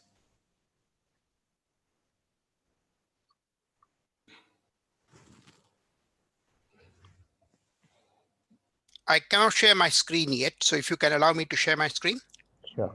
Yeah, sure. Yeah, I think it's working now. Very good. Thank you. So do you see my screen? Yes. Very good. Very good. So can I start now? Sure. Sure. Okay. So I will put myself in presentation mode first of all. So firstly, thank you for inviting me here. And my name is Ajit Chowkar. I am the course director of a course called Artificial Intelligence, Cloud and Edge Implementations at the University of Oxford. And I would like to state that my views are my own, not of the University of Oxford. So this is quite important. Yeah. So just namaste again, formally to everybody. Yeah. So I have a unique background and it sort of spans academia versus industry versus being also on the board of companies. So I have my own company. I'm a chief AI officer for a German company. I'm on the board of a cybersecurity company in New York. And of course I teach at Oxford. And I think this is the future into many ways. And I think I will see this coming more and more into the world. It also allows me to give a very broad perspective into what the views are. This is what we teach at Oxford, and this is an industry course. And I think a couple of speakers before me talked about the value of industry. And I cannot stress that more for AI, because this subject is so fast moving that you can't purely depend on academia. And you have, in fact, large companies like DeepMind, which came out of Oxford and then became acquired by Google. So there is a very close link between academia, research, and industry, specifically in AI, and also in our case as well. We also take a very deep and a technical view of AI. So what we are talking about is our course is very engineering led, and it is designed to transition your career to AI. So it is not a master's course yet. It is more of a certificate course, but it has a long history of proving people who have transitioned their career to AI. And this is very important, because I think that is the biggest need today in terms of the sort of the skills of the future. And more importantly, we work very closely with industry. So some of the names: Google, Microsoft, Amazon, Intel, ARM, Verizon, MATLAB. And that is because we are a full stack course, meaning that we go everything from the cloud to the edge devices. And this makes us a very complex subject to teach. And I'm going to share you my experiences of teaching such a course. And unfortunately or fortunately, they are only exclusively in Oxford, meaning that they are non-India, but I think my views would also apply globally. So I hope that is the case. So this is from one of our students, and he has put it in the public profile. And what he says is that he took some ideas we were teaching about time series in our course, went back to his company, applied it, and they are actually making it work in a light bulb moment, as he says. I had a light bulb moment when I was traveling home from my course in Oxford, and he went ahead and started coding and applied. And this is what we like to see. This is what I mean by transitioning your career, doing something very special. And the World Economic Forum has said that we need a reskilling revolution. And why do we need it? This interesting book has a very interesting quote. It's a dystopian view, which says that the modern future textile mill employs only a man and a dog, the man to feed the dog and the dog to keep the man away from the machines. Yes. So this is the dystopian view. Yes, this means that just about everything could be potentially taken over by machines or AI. And somehow we, in the very near future, have to transition our thinking to this kind of world. Yes. And how are we going to do this? So my core point of my talk is that we need innovation in education, not only in the technology, but in the pedagogy. Yes, in how you teach. And these are some of the suggestions based on my teaching at Oxford, and I believe they are also applicable everywhere. The first one is that we address large-scale engineering problems for AI. I think this is very important because AI will become easier. Yes, because it's very easy to do a simple regression or a classification and so on and so forth. What you need is much more complex things which really go ahead and make a difference. We try to go towards that direction. I think India should as well. The second point is that we are building a methodology, and I'm very happy to say that I'm working with 2 institutes in India. I cannot name this, but we are working very closely with outside of my work. I'm taking some of my work and sort of sharing it with companies in India. We're trying to build a methodology to put AI into engineering problems, because this is a big need for the moment, in my opinion. I think there's a lot of focus on financial services, insurance, things like this. But I think that the future way of AI will be very much kind of enabling and transforming industries. And this is what we are actually teaching in Oxford. And I'm sort of trying to build a methodology around that and taking it outwards and trialing it out very nicely into 2 universities in India. We will look beyond coding to maths and algorithms. The previous speaker, Dr. Mohan, mentioned about the value of maths, and I totally agree, because I think that people, that will make a huge difference. And I believe for the exact reasons what he mentioned. So I think this is very important as well. The next one is we work closely with the industry. This also I mentioned to you before, partly because in my opinion, I think many industries are going to be totally transformed. And by transformed, I mean that the value chain of the industry will change. This will maybe create far more interesting manufacturing jobs, and those jobs will not be the same as what manufacturing jobs are today. Yes, so you're not telling somebody to sort of tighten this screw, for example. Yes, so this will be a much more deeper thinker person. He or she will be in manufacturing, but their level of education, their level of motivation, their level of skill will be very high. The next one is work with harder and larger problems. I already talked to you about that. I said what we are doing is taking AI to edge devices, combining AI with IoT. And that is not an easy thing, meaning that you start to take AI into chips, you sort of start to talk to hardware and software and stuff like that. And the final sort of slide, to kind of summarize a few more ideas here, diversity is important. I believe I am personally very diverse in terms of both my sort of way of thinking, also being in Oxford and so on and so forth. I believe diversity is extremely important, and India is very good at that. I think complexity is important for the reasons I said. The rate of change in AI is very important. From my experience, I think the big thing which people miss is that AI has a cognitive dependency and a cognitive overload, meaning that there is a lot of things to learn in a very short time, and they depend on each other. And therefore, this is what I mean by the teaching. The level of teaching has to be far more important, and has to take into this idea that how are we going to train somebody to see where they are at and where they could go in a relatively short space of time, and then they are becoming independent. And the last point I would like to stress is I'm a kind of a bigger fan of countries like Canada, the UK, and the US when it comes to AI. And the reason for that is because these countries have done far better at hubs, have locations where a lot of talent has come together. Oxford's a classic example. Cambridge is a classic example. In Canada, the C4 Institute is practically the leader in AI. And these are actually not very typically government funded. They're very different from the Singapore and the China model. I think perhaps we are getting too seduced by this sort of AI superpower idea. Yes, I think that we should look at our strengths. We should look at our industry strength. We should look at small areas, geographical areas in India which show potential, and sort of encourage them to have the 1,000 flowers bloom philosophy. And the last thing is, yes, this is my last slide. So to conclude, I believe that AI needs an innovation in education, much of which some of the things we are working on. AI is best suited for hard problems because it's going to be like everything is going to be AI very soon. So you're going to have to kind of distinguish yourself. And I personally see a lot of scope for AI in engineering, because I think that that is the huge area which will make a huge impact to jobs, future skills, and so on and so forth, and yet not being fully touched. And I'm very pleased to see that most of the previous speakers, Dr. Archana, and also had some of the similar ideas into sort of things Dr. Mohan I was talking about as well. So thank you very much. And that concludes my talk. Yeah. Cool. Thank you, Dr. Ajay Jaukar. Now, may I request Abhay Joshi to join?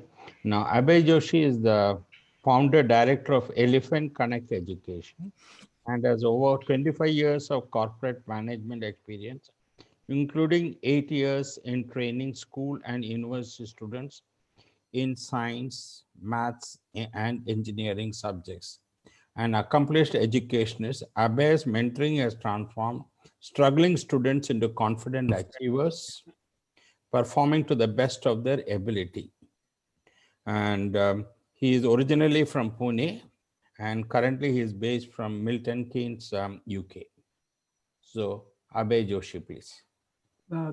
Thank you, Professor Krishnamurthy. Thank you, everyone, for having me here. So the interesting sessions that have been going on, I've been thinking about what I'm going to talk when I talk about education of underprivileged children. The reason I thought about it was because all the talks, absolutely relevant, absolutely important for India, have been at a very high end of spectrum to what I'm looking into. I'm looking into education of underprivileged students as one of our charities.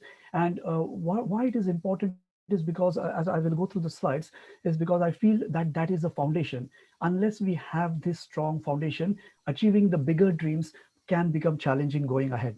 So can you move on to the next slide, please? I'll try and stick to the time. So basically what I'm going to talk about is why, what, who, where, when, and how we can get the whole machinery running to make sure that the foundation is made stronger. Thank you. Next, please. Right. Does this picture bring your memories back? Some of you, all of you, or most of us have been through the schooling system in India. And I remember my school used to be looking something like this. Nothing about how the picture shows, but do our children, do we see our children going through such an education system that exists now? Probably majority of the educated class has now moved and have been sending their children to private education. But what about children coming from underprivileged background? They just can't afford to go beyond what they have. Now, the picture, as I said, is not something which tells the whole story. There is much beyond it. First thing, for the underprivileged students, what are the limitations? First one is a systemic barrier. Getting access to the education itself could be a problem. They may have to travel miles together to reach the school, or even getting admission there. Once they get the admission, what about the facilities that are there in the school? Extremely limited in all respects, which will limit their growth in terms of acquiring knowledge, knowing about what is happening in the world, etc. Teaching quality, one of our previous speakers also touched upon that. I'm not saying it is very low everywhere, but yes, there are issues which need to be addressed there. Now, underprivileged students they have to just go through that whole channel. And the saddest part is the social barriers that they face on day-to-day basis based on where they live, in the environment, in the home. It's not conducive to learning. They hardly get time to even study. They may be sharing many resources within the house. So these are the challenges these children are facing. And that is where a lot of intervention is also needed to motivate them. Thank you. Can we move on to the next slide, please? Right. One of the previous speakers referred to some data, which is similar to this. Again, I have picked it up not from a very in-depth research. So this data, I've tried to show the sources from where it is being picked up. But when you look at the data overall, I mean, I was shocked when I saw this data, and this is very startling. Now, even if we discount some of this data that is being shown, still it is doesn't paint a good picture. And when you now focus your attention to underprivileged students coming from underprivileged background, that gives a major impact. Now, something needs to be done definitely about this, and hence the intervention is needed. Thank you. Can we move on to the next slide, please? So the problem is colossal. I mean, it is huge, as you saw from the statistical figures and what we have been looking into. It's a huge problem. Currently, via Educational Foundation, run by my wife Manjari and I, we have been funding it since it started about 3 years back. So we have our own limitations in how much we can do. So what we do is we try and focus on something which we can address and get some results out of it. But the problem is colossal. Just us doing it is not going to help. Can we move on, please? Thank you. So this is the dream picture. Everyone wants to get into this. This is how it should not only look like, but you can imagine anyone studying in this environment gives a different sort of an impression and willingness, that motivation to study. I remember a few years back when my daughter, elder daughter, started her school in the UK. I had gone to drop her to the school, and for some reason I had to I had to enter the school right up to her classroom. And I was amazed with the infrastructure and everything, basic infrastructure. I'm not talking about a private school, I'm talking about a government school. And I thought, if I was given this opportunity to be part of this system, it would have made such a big difference for me. Now, even though I come from a reasonably middle class background from India, I then think about people who do not have that sort of a fortune, how they would be facing. But they have these dreams. Why not everyone get this dream? And that is where, again, we should try and focus to see if majority of the children coming from this background can be given this quality infrastructure and knowledge. Can we move on? One thing which I have seen is why I'm driven by this problem with children coming from such background is whenever I go to schools, the schools that we support about 5 schools and the children from there. Whenever I go there and I just casually ask them, what are your dreams? And they come up with such fantastic ideas. I mean, it is, and their eyes are sparkling with those ideas. And some of them definitely want to do management, science, and technology type of things. But they are looking forward to any support that they want, in spite of any background that they come. They have that thing, and there is so much of potential. We saw the numbers in the previous statistics. India has so much of that potential. Even if we get to work on certain percentage to push them up, it will help the nation so much. And that is where VI Foundation is working towards. Can we move on? Thank you.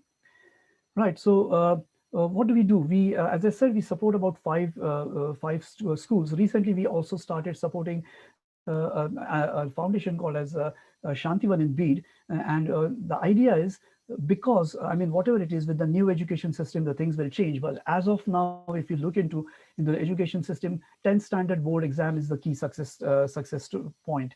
That is the first step for you to do really more in your academics or any other career. So unless you do well there, you can't do much about in your life. So our target right now, at least, is to make sure that majority of the students get 90% of more. I know it is a dream, but we have achieved a bit of that, and that is the key thing. We take passionate teachers and we make sure that at least some percentage is achieved out of it. Can we move on? So that is a big difference, right? The whole difference between people who can really get all the facilities and the people who cannot get, and that is what we need to see. So what we do, as I said, we have a clear focus. There are students out of the many that we see that have burning desires to achieve something. And we focus on those students because with a slight push, we are 100% sure that they will be world-class students. They will really achieve a lot, and they will be able to give something back to India in the highest possible order. So what we do is we work with schools, and we have found amazing school management and principals who are also passionate to make this happen.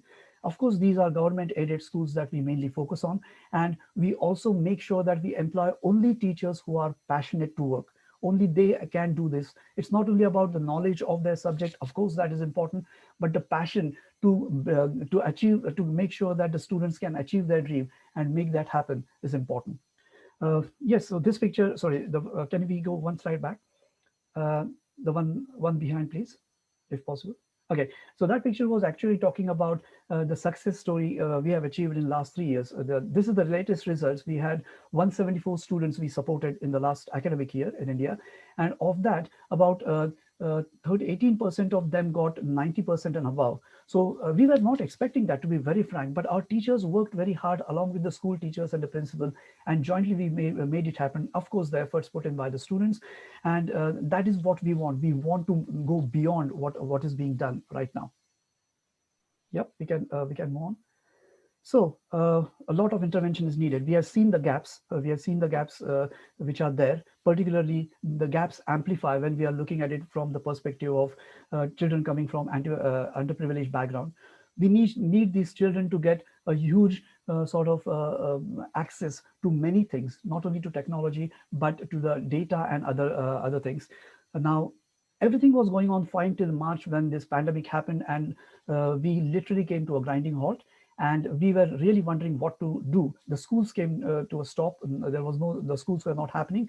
So we decided, we bought a couple of licenses, Zoom licenses, and then started teaching, continuing the education for these children on Zoom. Now, that has continued even during the vacation. Children wanted to continue to learn. So our teachers continued teaching, and it has been even going on now. So that was one of the technological interventions that we did instantly as soon as this happened. Later on, the schools started going on technology as well, which was good. But can we move on to the next slide, please? So these are some pictures where with so much of limited resources, this is a picture from Shantivan where one laptop is used for 15 to 20 children to see what our teachers are teaching. And that is very important because it's not easy for them to learn, but they are very focused. Sorry, move on to the next slide.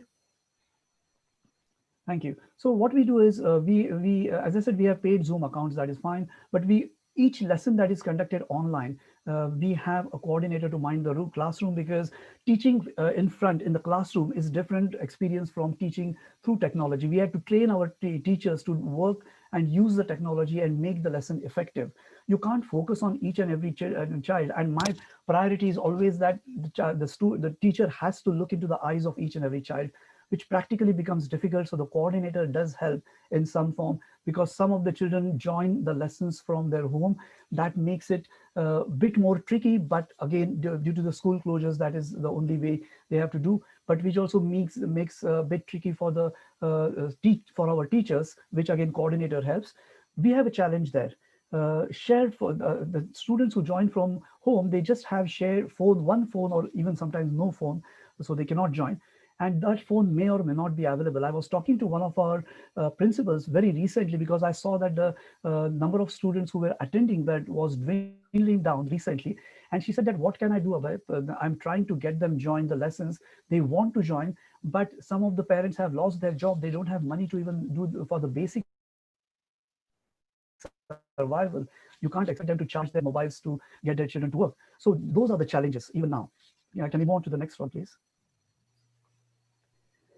So what do we need? What help do we need to take these for these dreams to take off? So we need technological infrastructure providers to help us to make sure that the cheapest possible technology is available to these students. So the last mile has to be carried forward. Then they will get access to the content. We need good content providers, world-class content providers. Of course, to run all this, money is always a thing. So money is always needed. And we need people who champion our cause to make sure that realize the importance of getting these people from the grassroots level, pushing them up, so that in future, in few years down the line, these students will become the leaders, technological or other leaders for India. And the final slide for me. So do help us to so that the dreams can take off. My contact details are there. I would be very happy to collaborate, speak with all the dignified dignitaries and speakers and panelists in this session or beyond. Thank you. Thank you, Mr. Abhay Joshi. Now I just look at what are the questions. There is one question from Panduru Venugopal. How can we reduce number of dropouts from secondary education in India? Professor Kannan, yes, we will have question answers after the panelist gives a summary of all the speakers. Okay, fine. You can introduce the panelist. There is only one question, so. Okay. Anyway, I think now may I ask S. Basu to give his views of various presentations, and then we would like each of the panelists to give 1 minute what their view, how to take it forward. Yeah. Good afternoon or good evening to all the panelist member and GIFT, and Professor Kannan and Dr. Arnie for giving me this opportunity, and Professor Basu, Director of CSIR Institute of Minerals and Metals Technology at Bhubaneswar. I think we had a tremendous day today, all the sessions, but this session was very important. I think Skilling India is what we work here, all of us, and so much important for us. And we all know that how the skilling process goes on in India, and we know the word, the jugaad, that we all familiar with, and how actually it affected us over the time. Now it's time to really have jugaad can of course fix your tap in your home, especially in India somehow, but if you have to have a high-end product, it cannot be done by a jugaad process. So we really require a skill set, and that is what we were, a specific skill set, and that is what we were all describing or talking about, starting with Professor Banerjee. I think rightly set up the problem. He, of course, in various ways talked about how deficient we are in this category vis-a-vis, let's say, Chinese or China that progressed last 30 to 40 years, and we were all together in 70s or late 70s. We're all together in terms of GDP and many aspects, and they have moved forward. So only 5.5 million people are goes through vocational training compared to 90 million in China, even more, maybe the number. So that's important. That is what Professor Banerjee in different form highlighted it. And after that, Dr. Archana Sharma from CERN, of course, she dealt with a big project, of course, the Big Hadron, but then she emphasized that how to participate in mega project. It's important for India to participate. India did participate in the mega project and go on participating in mega project and offshoot of a mega project like the PET scan that has come, and that's very important for nuclear medicine or for cancer treatment. So these are the fallout of when you are doing a mega project. Of course, there is a bigger objective. 40 countries are participating, a big budget, but from there, of course, the different offshoot of project can come. And of course, Indian students participated and they learned a lot from there by participating. Indian scholars, students, and the faculty members. Mr. Sharad Mohan has a very nice understanding and experience about India, the state of Bihar, Odisha, Eastern UP. Mainly, he touched upon his experience from there, and this I did not be very regionalistic. I think it is true as well for all over India, whether it's the Tamil Nadu, northeastern states, or if you go to Jammu Kashmir or Gujarat or Rajasthan, it's all be similar in many ways.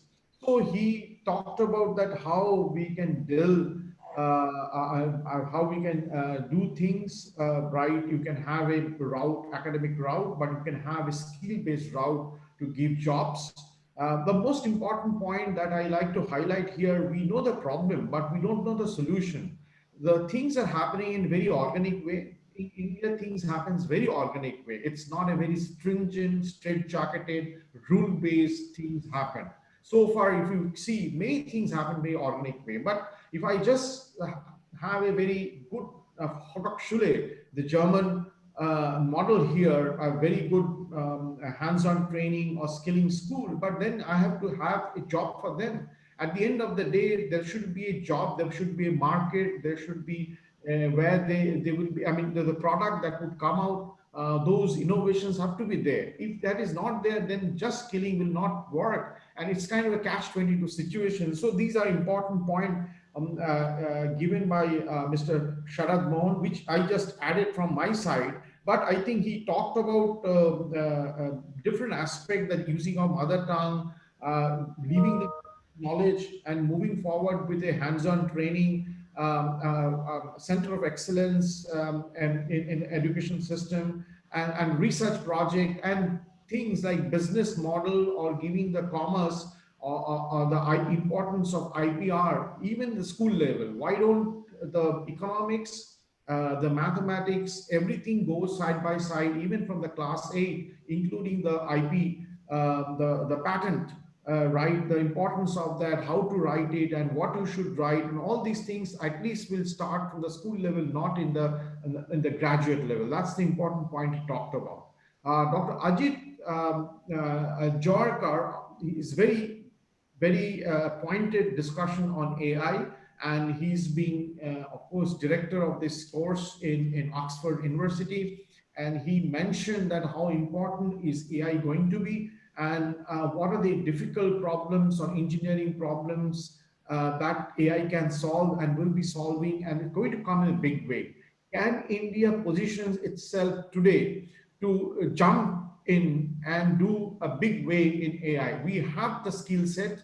We are good in mathematics. The people are generally very good in mathematics, even if they're not trained, because it's a kind of understanding, quantitative understanding, and the number churning is generally goes very well with the Indian student. So I think AI is one area, probably it required mathematics, data science. Here India can do really well.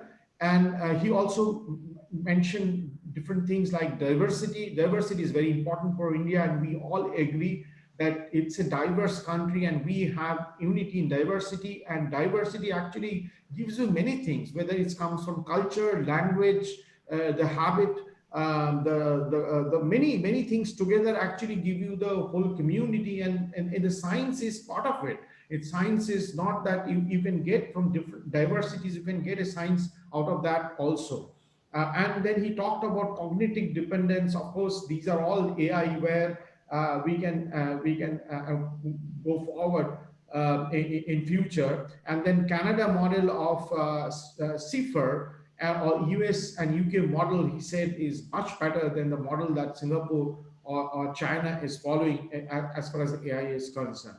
And the last speaker, Ajay Joshi, he of course was champion in BI Education Foundation. There's a foundation he is been working with the underprivileged children to educate them, those who can afford, they would not go to school, or they cannot afford to go to the school. I think he is working with them and doing tremendous job. And he just mentioned and he just showed that how he is doing it. And of course, two important points he talked about: the burning desire for a student, even he is weak in terms of economy. I mean, he doesn't have money, but if he has the desire, he or she has the desire, or that you get a teacher who is passionate about teaching, and then of course you can overcome all these barriers that you have. And then through his foundation, he has done a wonderful job. I think that can be immaculate, or that could be we can copy that, and we can of course have such kind of foundation in many places in India. But this is not the one of the way to do things. I think there are diversified way that we have to take forward, that skilling India,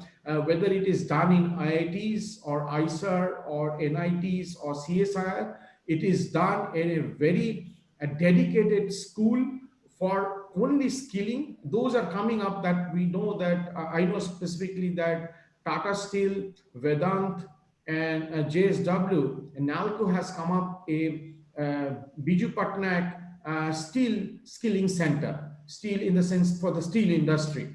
And so there it will be only a training will be given to the student after passing 12th for handling in the steel plant, whether it's a blast furnace or whatever training they required, or maybe a coking coal, or using non-coking coal to coking coal, or coal gasification. So these kind of training are going to come in Kalinganagar, close to Bhubaneswar. So such kind of, and that is coming from the industry. Tata Steel is actually taking it forward. So such kind of skilling university or skilling centers should come more. I mean, this is for the steel industry, but that can come from electronics, can come from leather. Of course, leather, there's a lot of diploma and training institutes are there already in India. India really does well in leather industry. I'm just telling. So these are the points that we discussed. And of course,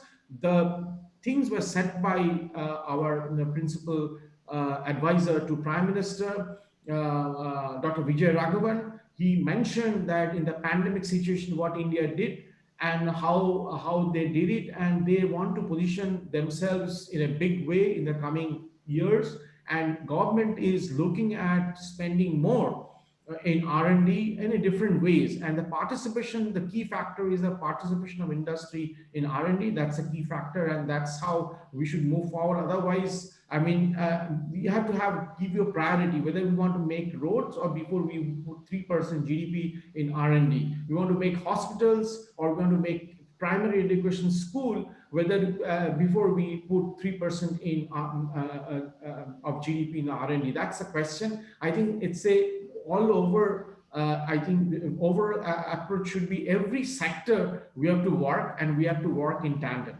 So that's in nutshell, and now maybe it is open for more discussion. Thank you.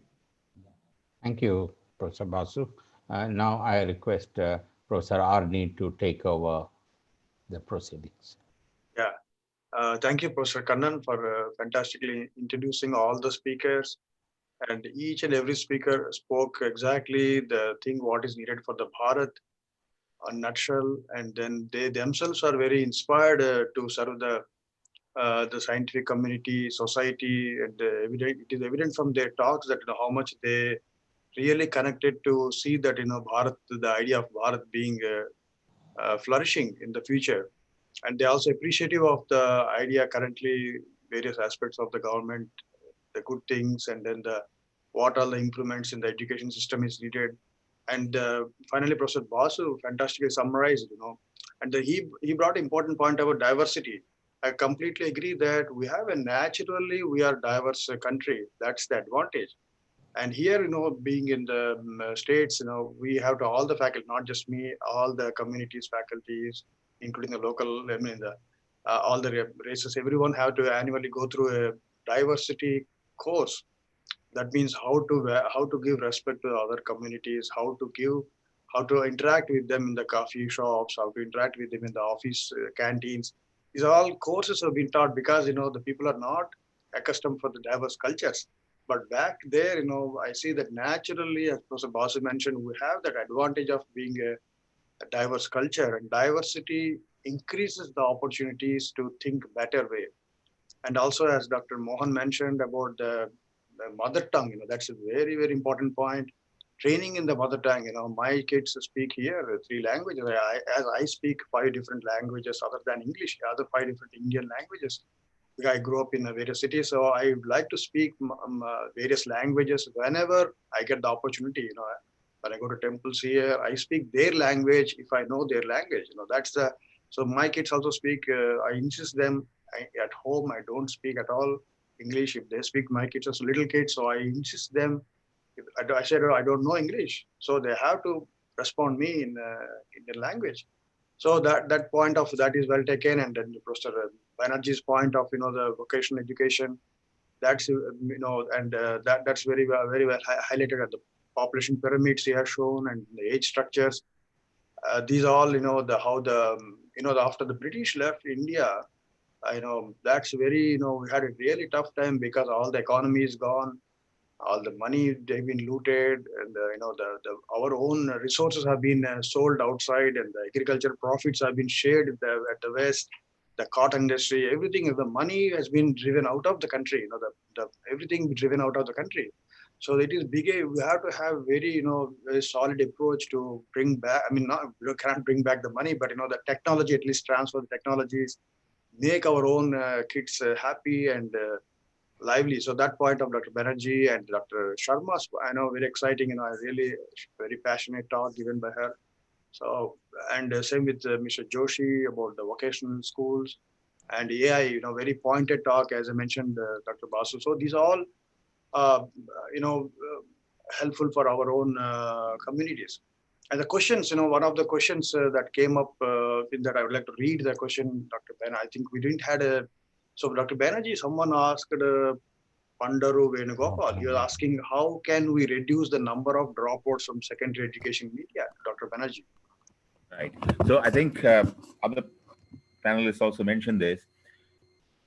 What I hear and read, and this is anecdotal, is especially in villages, in the rural areas, a lot of the teachers don't even bother to show up, or when they show up, they don't teach and they just collect a paycheck, right?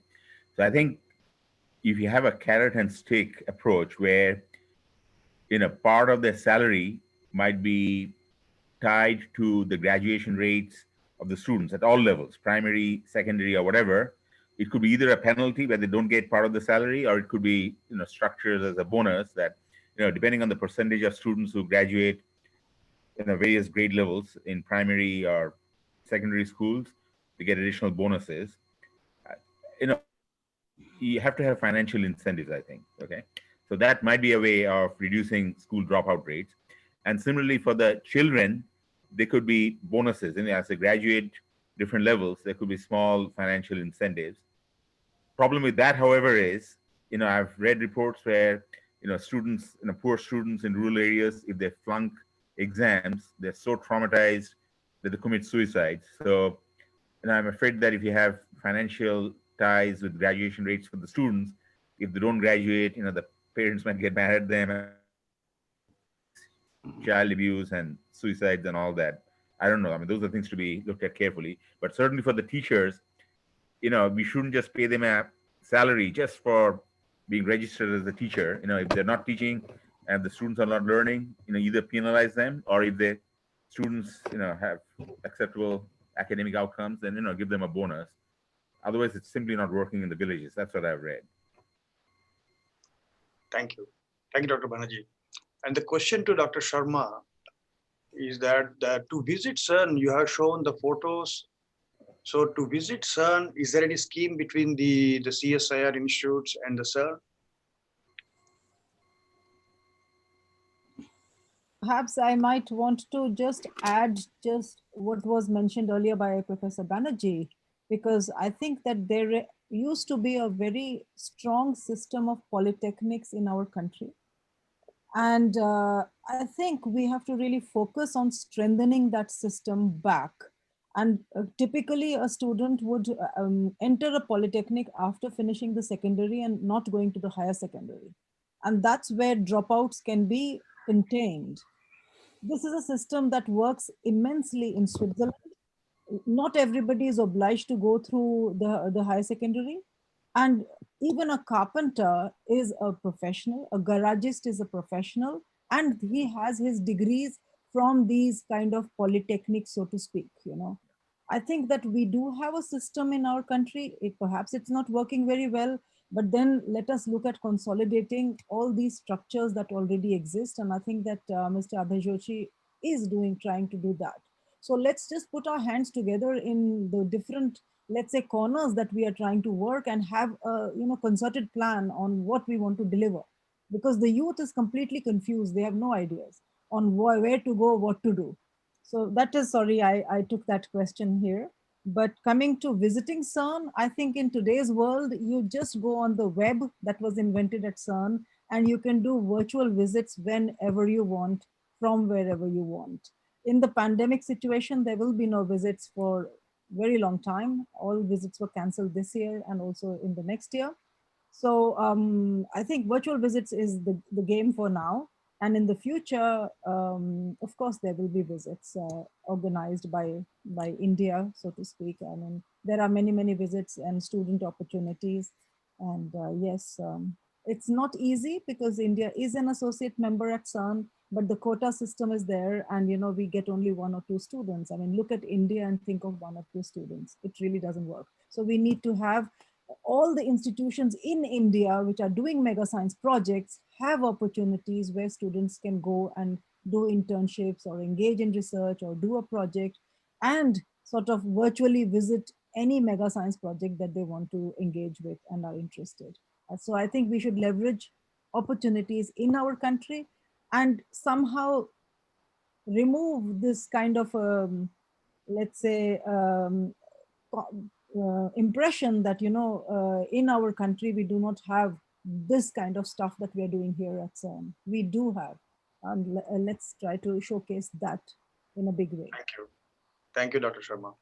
And the next question, it's not specifically mentioned. So the mathematics part, Dr. Mohan mentioned and Dr. Javakar both mentioned the importance of mathematics, and also Dr. Basu concluded there that, we have naturally the skills of mathematics there, naturally that is there in our communities. I mean, our own blood and, our thinking.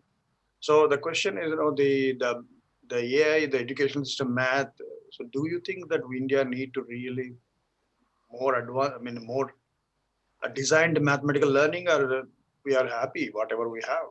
Because traditionally Indian mathematics, that question, that's part of the question. Just to add to the question, India traditionally has, thousands of year history of, learning maths and learning various languages, various, historical things. We saw recently Jupiter and Saturn that coming together, but then, thousands of years back, we have much before Galileo came up, we have the history of, looking, understanding the planets. So the question is, do we still need to have some reinvention of mathematical training? Can I take that? Can I take this question? Either Dr. Mohan or Dr. Yauka, anyone. Okay, I'll take it first and then I'll briefly, yes. So thank you for the question. First of all, I think the math knowledge is very important. To specifically answer the question, I think somebody said before that there are really 4 or 5 things in maths you need for AI. Linear algebra, probability theory, some optimization, some statistics. And those are actually quite up to, in the UK, we call GCSE A-level 12 standard. Most people understand those concepts. I think the real difference is sort of to see or emphasize the teaching of maths even beyond, because most people don't take maths like you can do pure maths, for example, yes, and then you are a quant, yes, typically that's your job profession. Otherwise you don't know where to go. Yes, I think people need to be taught that there is a very good career path when you look at mathematics, and you can apply it maybe in AI and algorithms and so on and so forth. So it is not sort of just a purely abstract thing where you're learning math. So this is my sort of emphasis on that, to sort of take it from just being a pure subject to saying that it is something which could be a real career path for you in AI. Thank you. Thank you, Dr. Yauka. Dr. Mohan, you want to add? Yes, I agree with what was said. Maths, the current math in India is pretty good. Only thing is the applied part is missing. I think that's where the narrative should be built to understand. For example, we have all been reading recently that the Mount Everest height has changed from what it was given. But how many of us here know that who gave this Mount Everest height? It was an Indian student, a Bengali guy in Bhagalpur. At that time, it was Bengal, Bihar, and Orissa, one state. This guy gave the trigonometry and the calculation for the height of the Mount Everest, and then it was taken by somebody in UK, and then because of the colonial thing. So there are many such, and yesterday was our great Srinivas Ramanujan Day, right? Past day, 22nd of December, when we celebrated. How many of our students know about this, right? So applied part is missing. And very briefly, I'll say, when I was mentioning about the AI could be broken to a level where, you give a student a midday program, you give so many things, right? The model which I am proposing is, the kids, especially with the invent of the intrusion of the mobile phone. 100 million Indians have mobile phone. The kids play so many games. If we make that game tied to like incentivization, right? You solve one math problem, you get 2,000 rupees, 500 rupees at the lowest village level. You'll see the whole ecosystem change. That's where the pure math, the academic math will convert into the application part, and you will see the whole kids jumping into that, because the core of the Indian fabric is math, because from the very childhood, people are calculating about their day-to-day mean. So we can talk more because of the time factor, but this is, yes, things need to be changed in that perspective. I just want to add one point. Yeah. This year we have been celebrating Professor C.R. Rao, the great statistician, and statistics is also one of the strengths of the country. And I think Mahalanobis did it, then C.R. Rao. And, a man who could live till 100 and multivariate analysis, so many areas which he has contributed. I think statistics also should be made part of the school education, just not mathematics per se, but statistics makes it more interesting for children to, understand how predictions are made. I think we should encourage that also. I think, yeah, Professor Karan is right. I was there at Kolkata for 15 years at Indian Statistical Institute. He rightly mentioned Professor C.R. Rao and Professor Mahalanobis' name.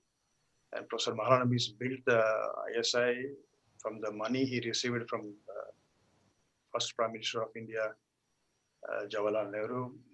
And then with that money, the planning money, he built the Indian Statistical Institute first building. Then he nurtured Professor Rao, and Professor Rao became the world famous statistician. And then this year he completed 100 years, and his 100th birth anniversary just we celebrated everywhere all over the world. And there are about 500 conferences held. And only within India itself, there are 200 conferences, all the departments celebrated. And all the continents, Australia, Africa, Europe, USA celebrated his centenary, and I myself wrote books along with Professor Rao. Professor Rao, and you can see the blue colored books in my rack. They are written with him Lovely. jointly. So that's a great honor, as mentioned. The statistics, the numbers, Akhada game, Akhada Baji is very much in India. So that given that the question to Mr. Joshi is that the schooling that you mentioned about so this plan, whatever you have a nice plan, and this is mixing with Dr. Anil Kovarkar, in the beginning he gave a talk of silage. So these all coming together. Can we have any plan? I mean, whatever you work with the close, do you face any hurdles when working in India, like you show laptops? So is that laptop through they are learning in English, or those kids learning through laptops in their mother tongue? Yeah, Because thanks for English the. is very important, as Dr. Mohan mentioned. My kids and Yeah, at home, they insist them to speak the mother tongue, at least 2 to 3 languages. But when they go out, automatically English we don't have to learn. Automatically the US the kids learn. Even though I tell not to learn, they can learn. So, but I tell them to. Like, similarly, you have any you want to show Yes. any you want to throw any light? Dr. Adi, I just wanted to add with your question as well. When we all know that the India has the Jilla Parishad school and some kind of the city-based municipal schools and the rural side Jilla Parishad schools. In that, we mostly find that the student doesn't have the liking to study, right? They get diverted to many other things, like nowadays smartphones with the YouTubes. Maybe a few of the students may get addicted with something, right? How all the panelists and of course Mohanji as well, so how do you see that to develop the interest within these students in our country? Can I take this? Yeah, I would like to just address 2 or 3 points here. First of all, I fully agree with Dr. Jaukar and Dr. Sharma on in terms of the importance of mathematics. And because I teach here, I tutor students here. A couple of years back, I had a GCSE student. He asked me, he disliked maths. So he asked me, why should I learn maths? And he used to insist me whenever I used to take any new topic to tell me what is the importance of this topic. And then I realized that if I have to develop interest in any subject within the student's mind, unless the interest is developed, the student is not going to put himself or herself into that. The only way I can develop that interest is by giving them the relevance of the not only the topic but the subject to the everyday world. So even with maths, I think maths can be a very abstract subject, as well as it can be it is a very practical subject as well. So teachers training, so school teachers training to make them understand that connection between pure maths and the applied maths, and how that can be communicated to the students, so that more students come out with better sort of understanding about maths, will really help. That is one thing, and that is what I do with my teachers in VI Foundation, not only for maths but even for science, making sure that to address Mr. Nandakumar's question, motivating them is very important. And yes, in Jilla Parishad schools or in government schools, children are least interested. I don't blame them. They are least interested because no effort has been put in to develop that interest. But if you start taking slowly things inserting some good things in their mind about the applications, and giving them day-to-day example about when you're walking from your house to the school, what do you see, how it is connected to your subject that you're learning here, etc., etc., they start thinking, and then the whole the sort of wheels start moving. So it's all about connecting to the real life, any subject we teach, and that will, I think, I believe in that it does make a difference. In my organization, I've seen that. And secondly, finally coming back to Dr. Rao's question about the language, yes, the schools that I have dealt with, majority of the schools teach in local language, but some of them are in semi-English, they call it, where science and maths is taught in English. What we do is the normal communication happens in local language, because if too much communication happens in English, they lose the track. And once they lose the track, they are not able to understand the concepts. So normal communication is in the local language. But of course, scientific terms, mathematical terms, you cannot, I mean, at least I'm not capable of translating them into local language. But at the same time, we also train them to learn English particularly from the communication perspective, because even simple thing applying to a university, you need to know how to write. You need to know how to face an interview, and at that level they are not even able to talk about themselves in their own language, forget about English. So we do subtly train them in using English as a language of communication, because whatever we say, English is going to stay as a global language, and we cannot deny that. So we do that. So yes, it's a mix of local language and English. Thank you, Mr. Joshi. In fact, that's what the new education policy in India is, under the leadership of Honorable Prime Minister Narendra Modi ji. That's fantastic. That is what the multiple languages. That is apart from other investments in science and in the industry, Make in India, everything what the leadership under the leadership of Modi ji is coming up. One of the things also their education policy, along with blending the English along with the regional languages, that's very important, as Mr. Joshi, that you are mentioning. And then the AI, because I work also in AI, the language, when you say the language part, the AI seem to be, the many scientists are agreeing now that if the computers are trained with ancient languages like Hindi or Sanskrit or Tamil, Telugu, the old language, Devanagari script, then the performance of computer for the AI would be much efficient. That's what the prediction. Because the sounding of the computer never gets confused if you train in Sanskrit than if you train in the Sanskrit or Hindi, then train with the English. Because certain sounds in English are situational dependent. But in Hindi word or Sanskrit word, whenever you write certain word, certain letter, that letter has always the same sounding. So that situation is not there in English. So the AI community also, whenever I go to the meetings, I see that, a lot of Western agreement that, the ancient languages, if you train to the computers, then the computer, their instruction, computer is like logical, mathematical instruction. If the instructions are given in a perfect language, computer never get confused. But English, sometimes, the pronunciation, certain vowels are different. So that ancient languages have a definitely bigger role.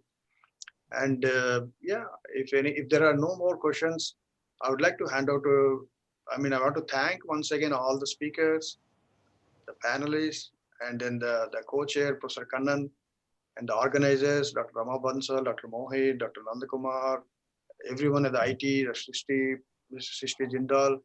I want to thank everyone. And then before that, the conclusion, I want to hand over to Dr. L.O.G. Rao.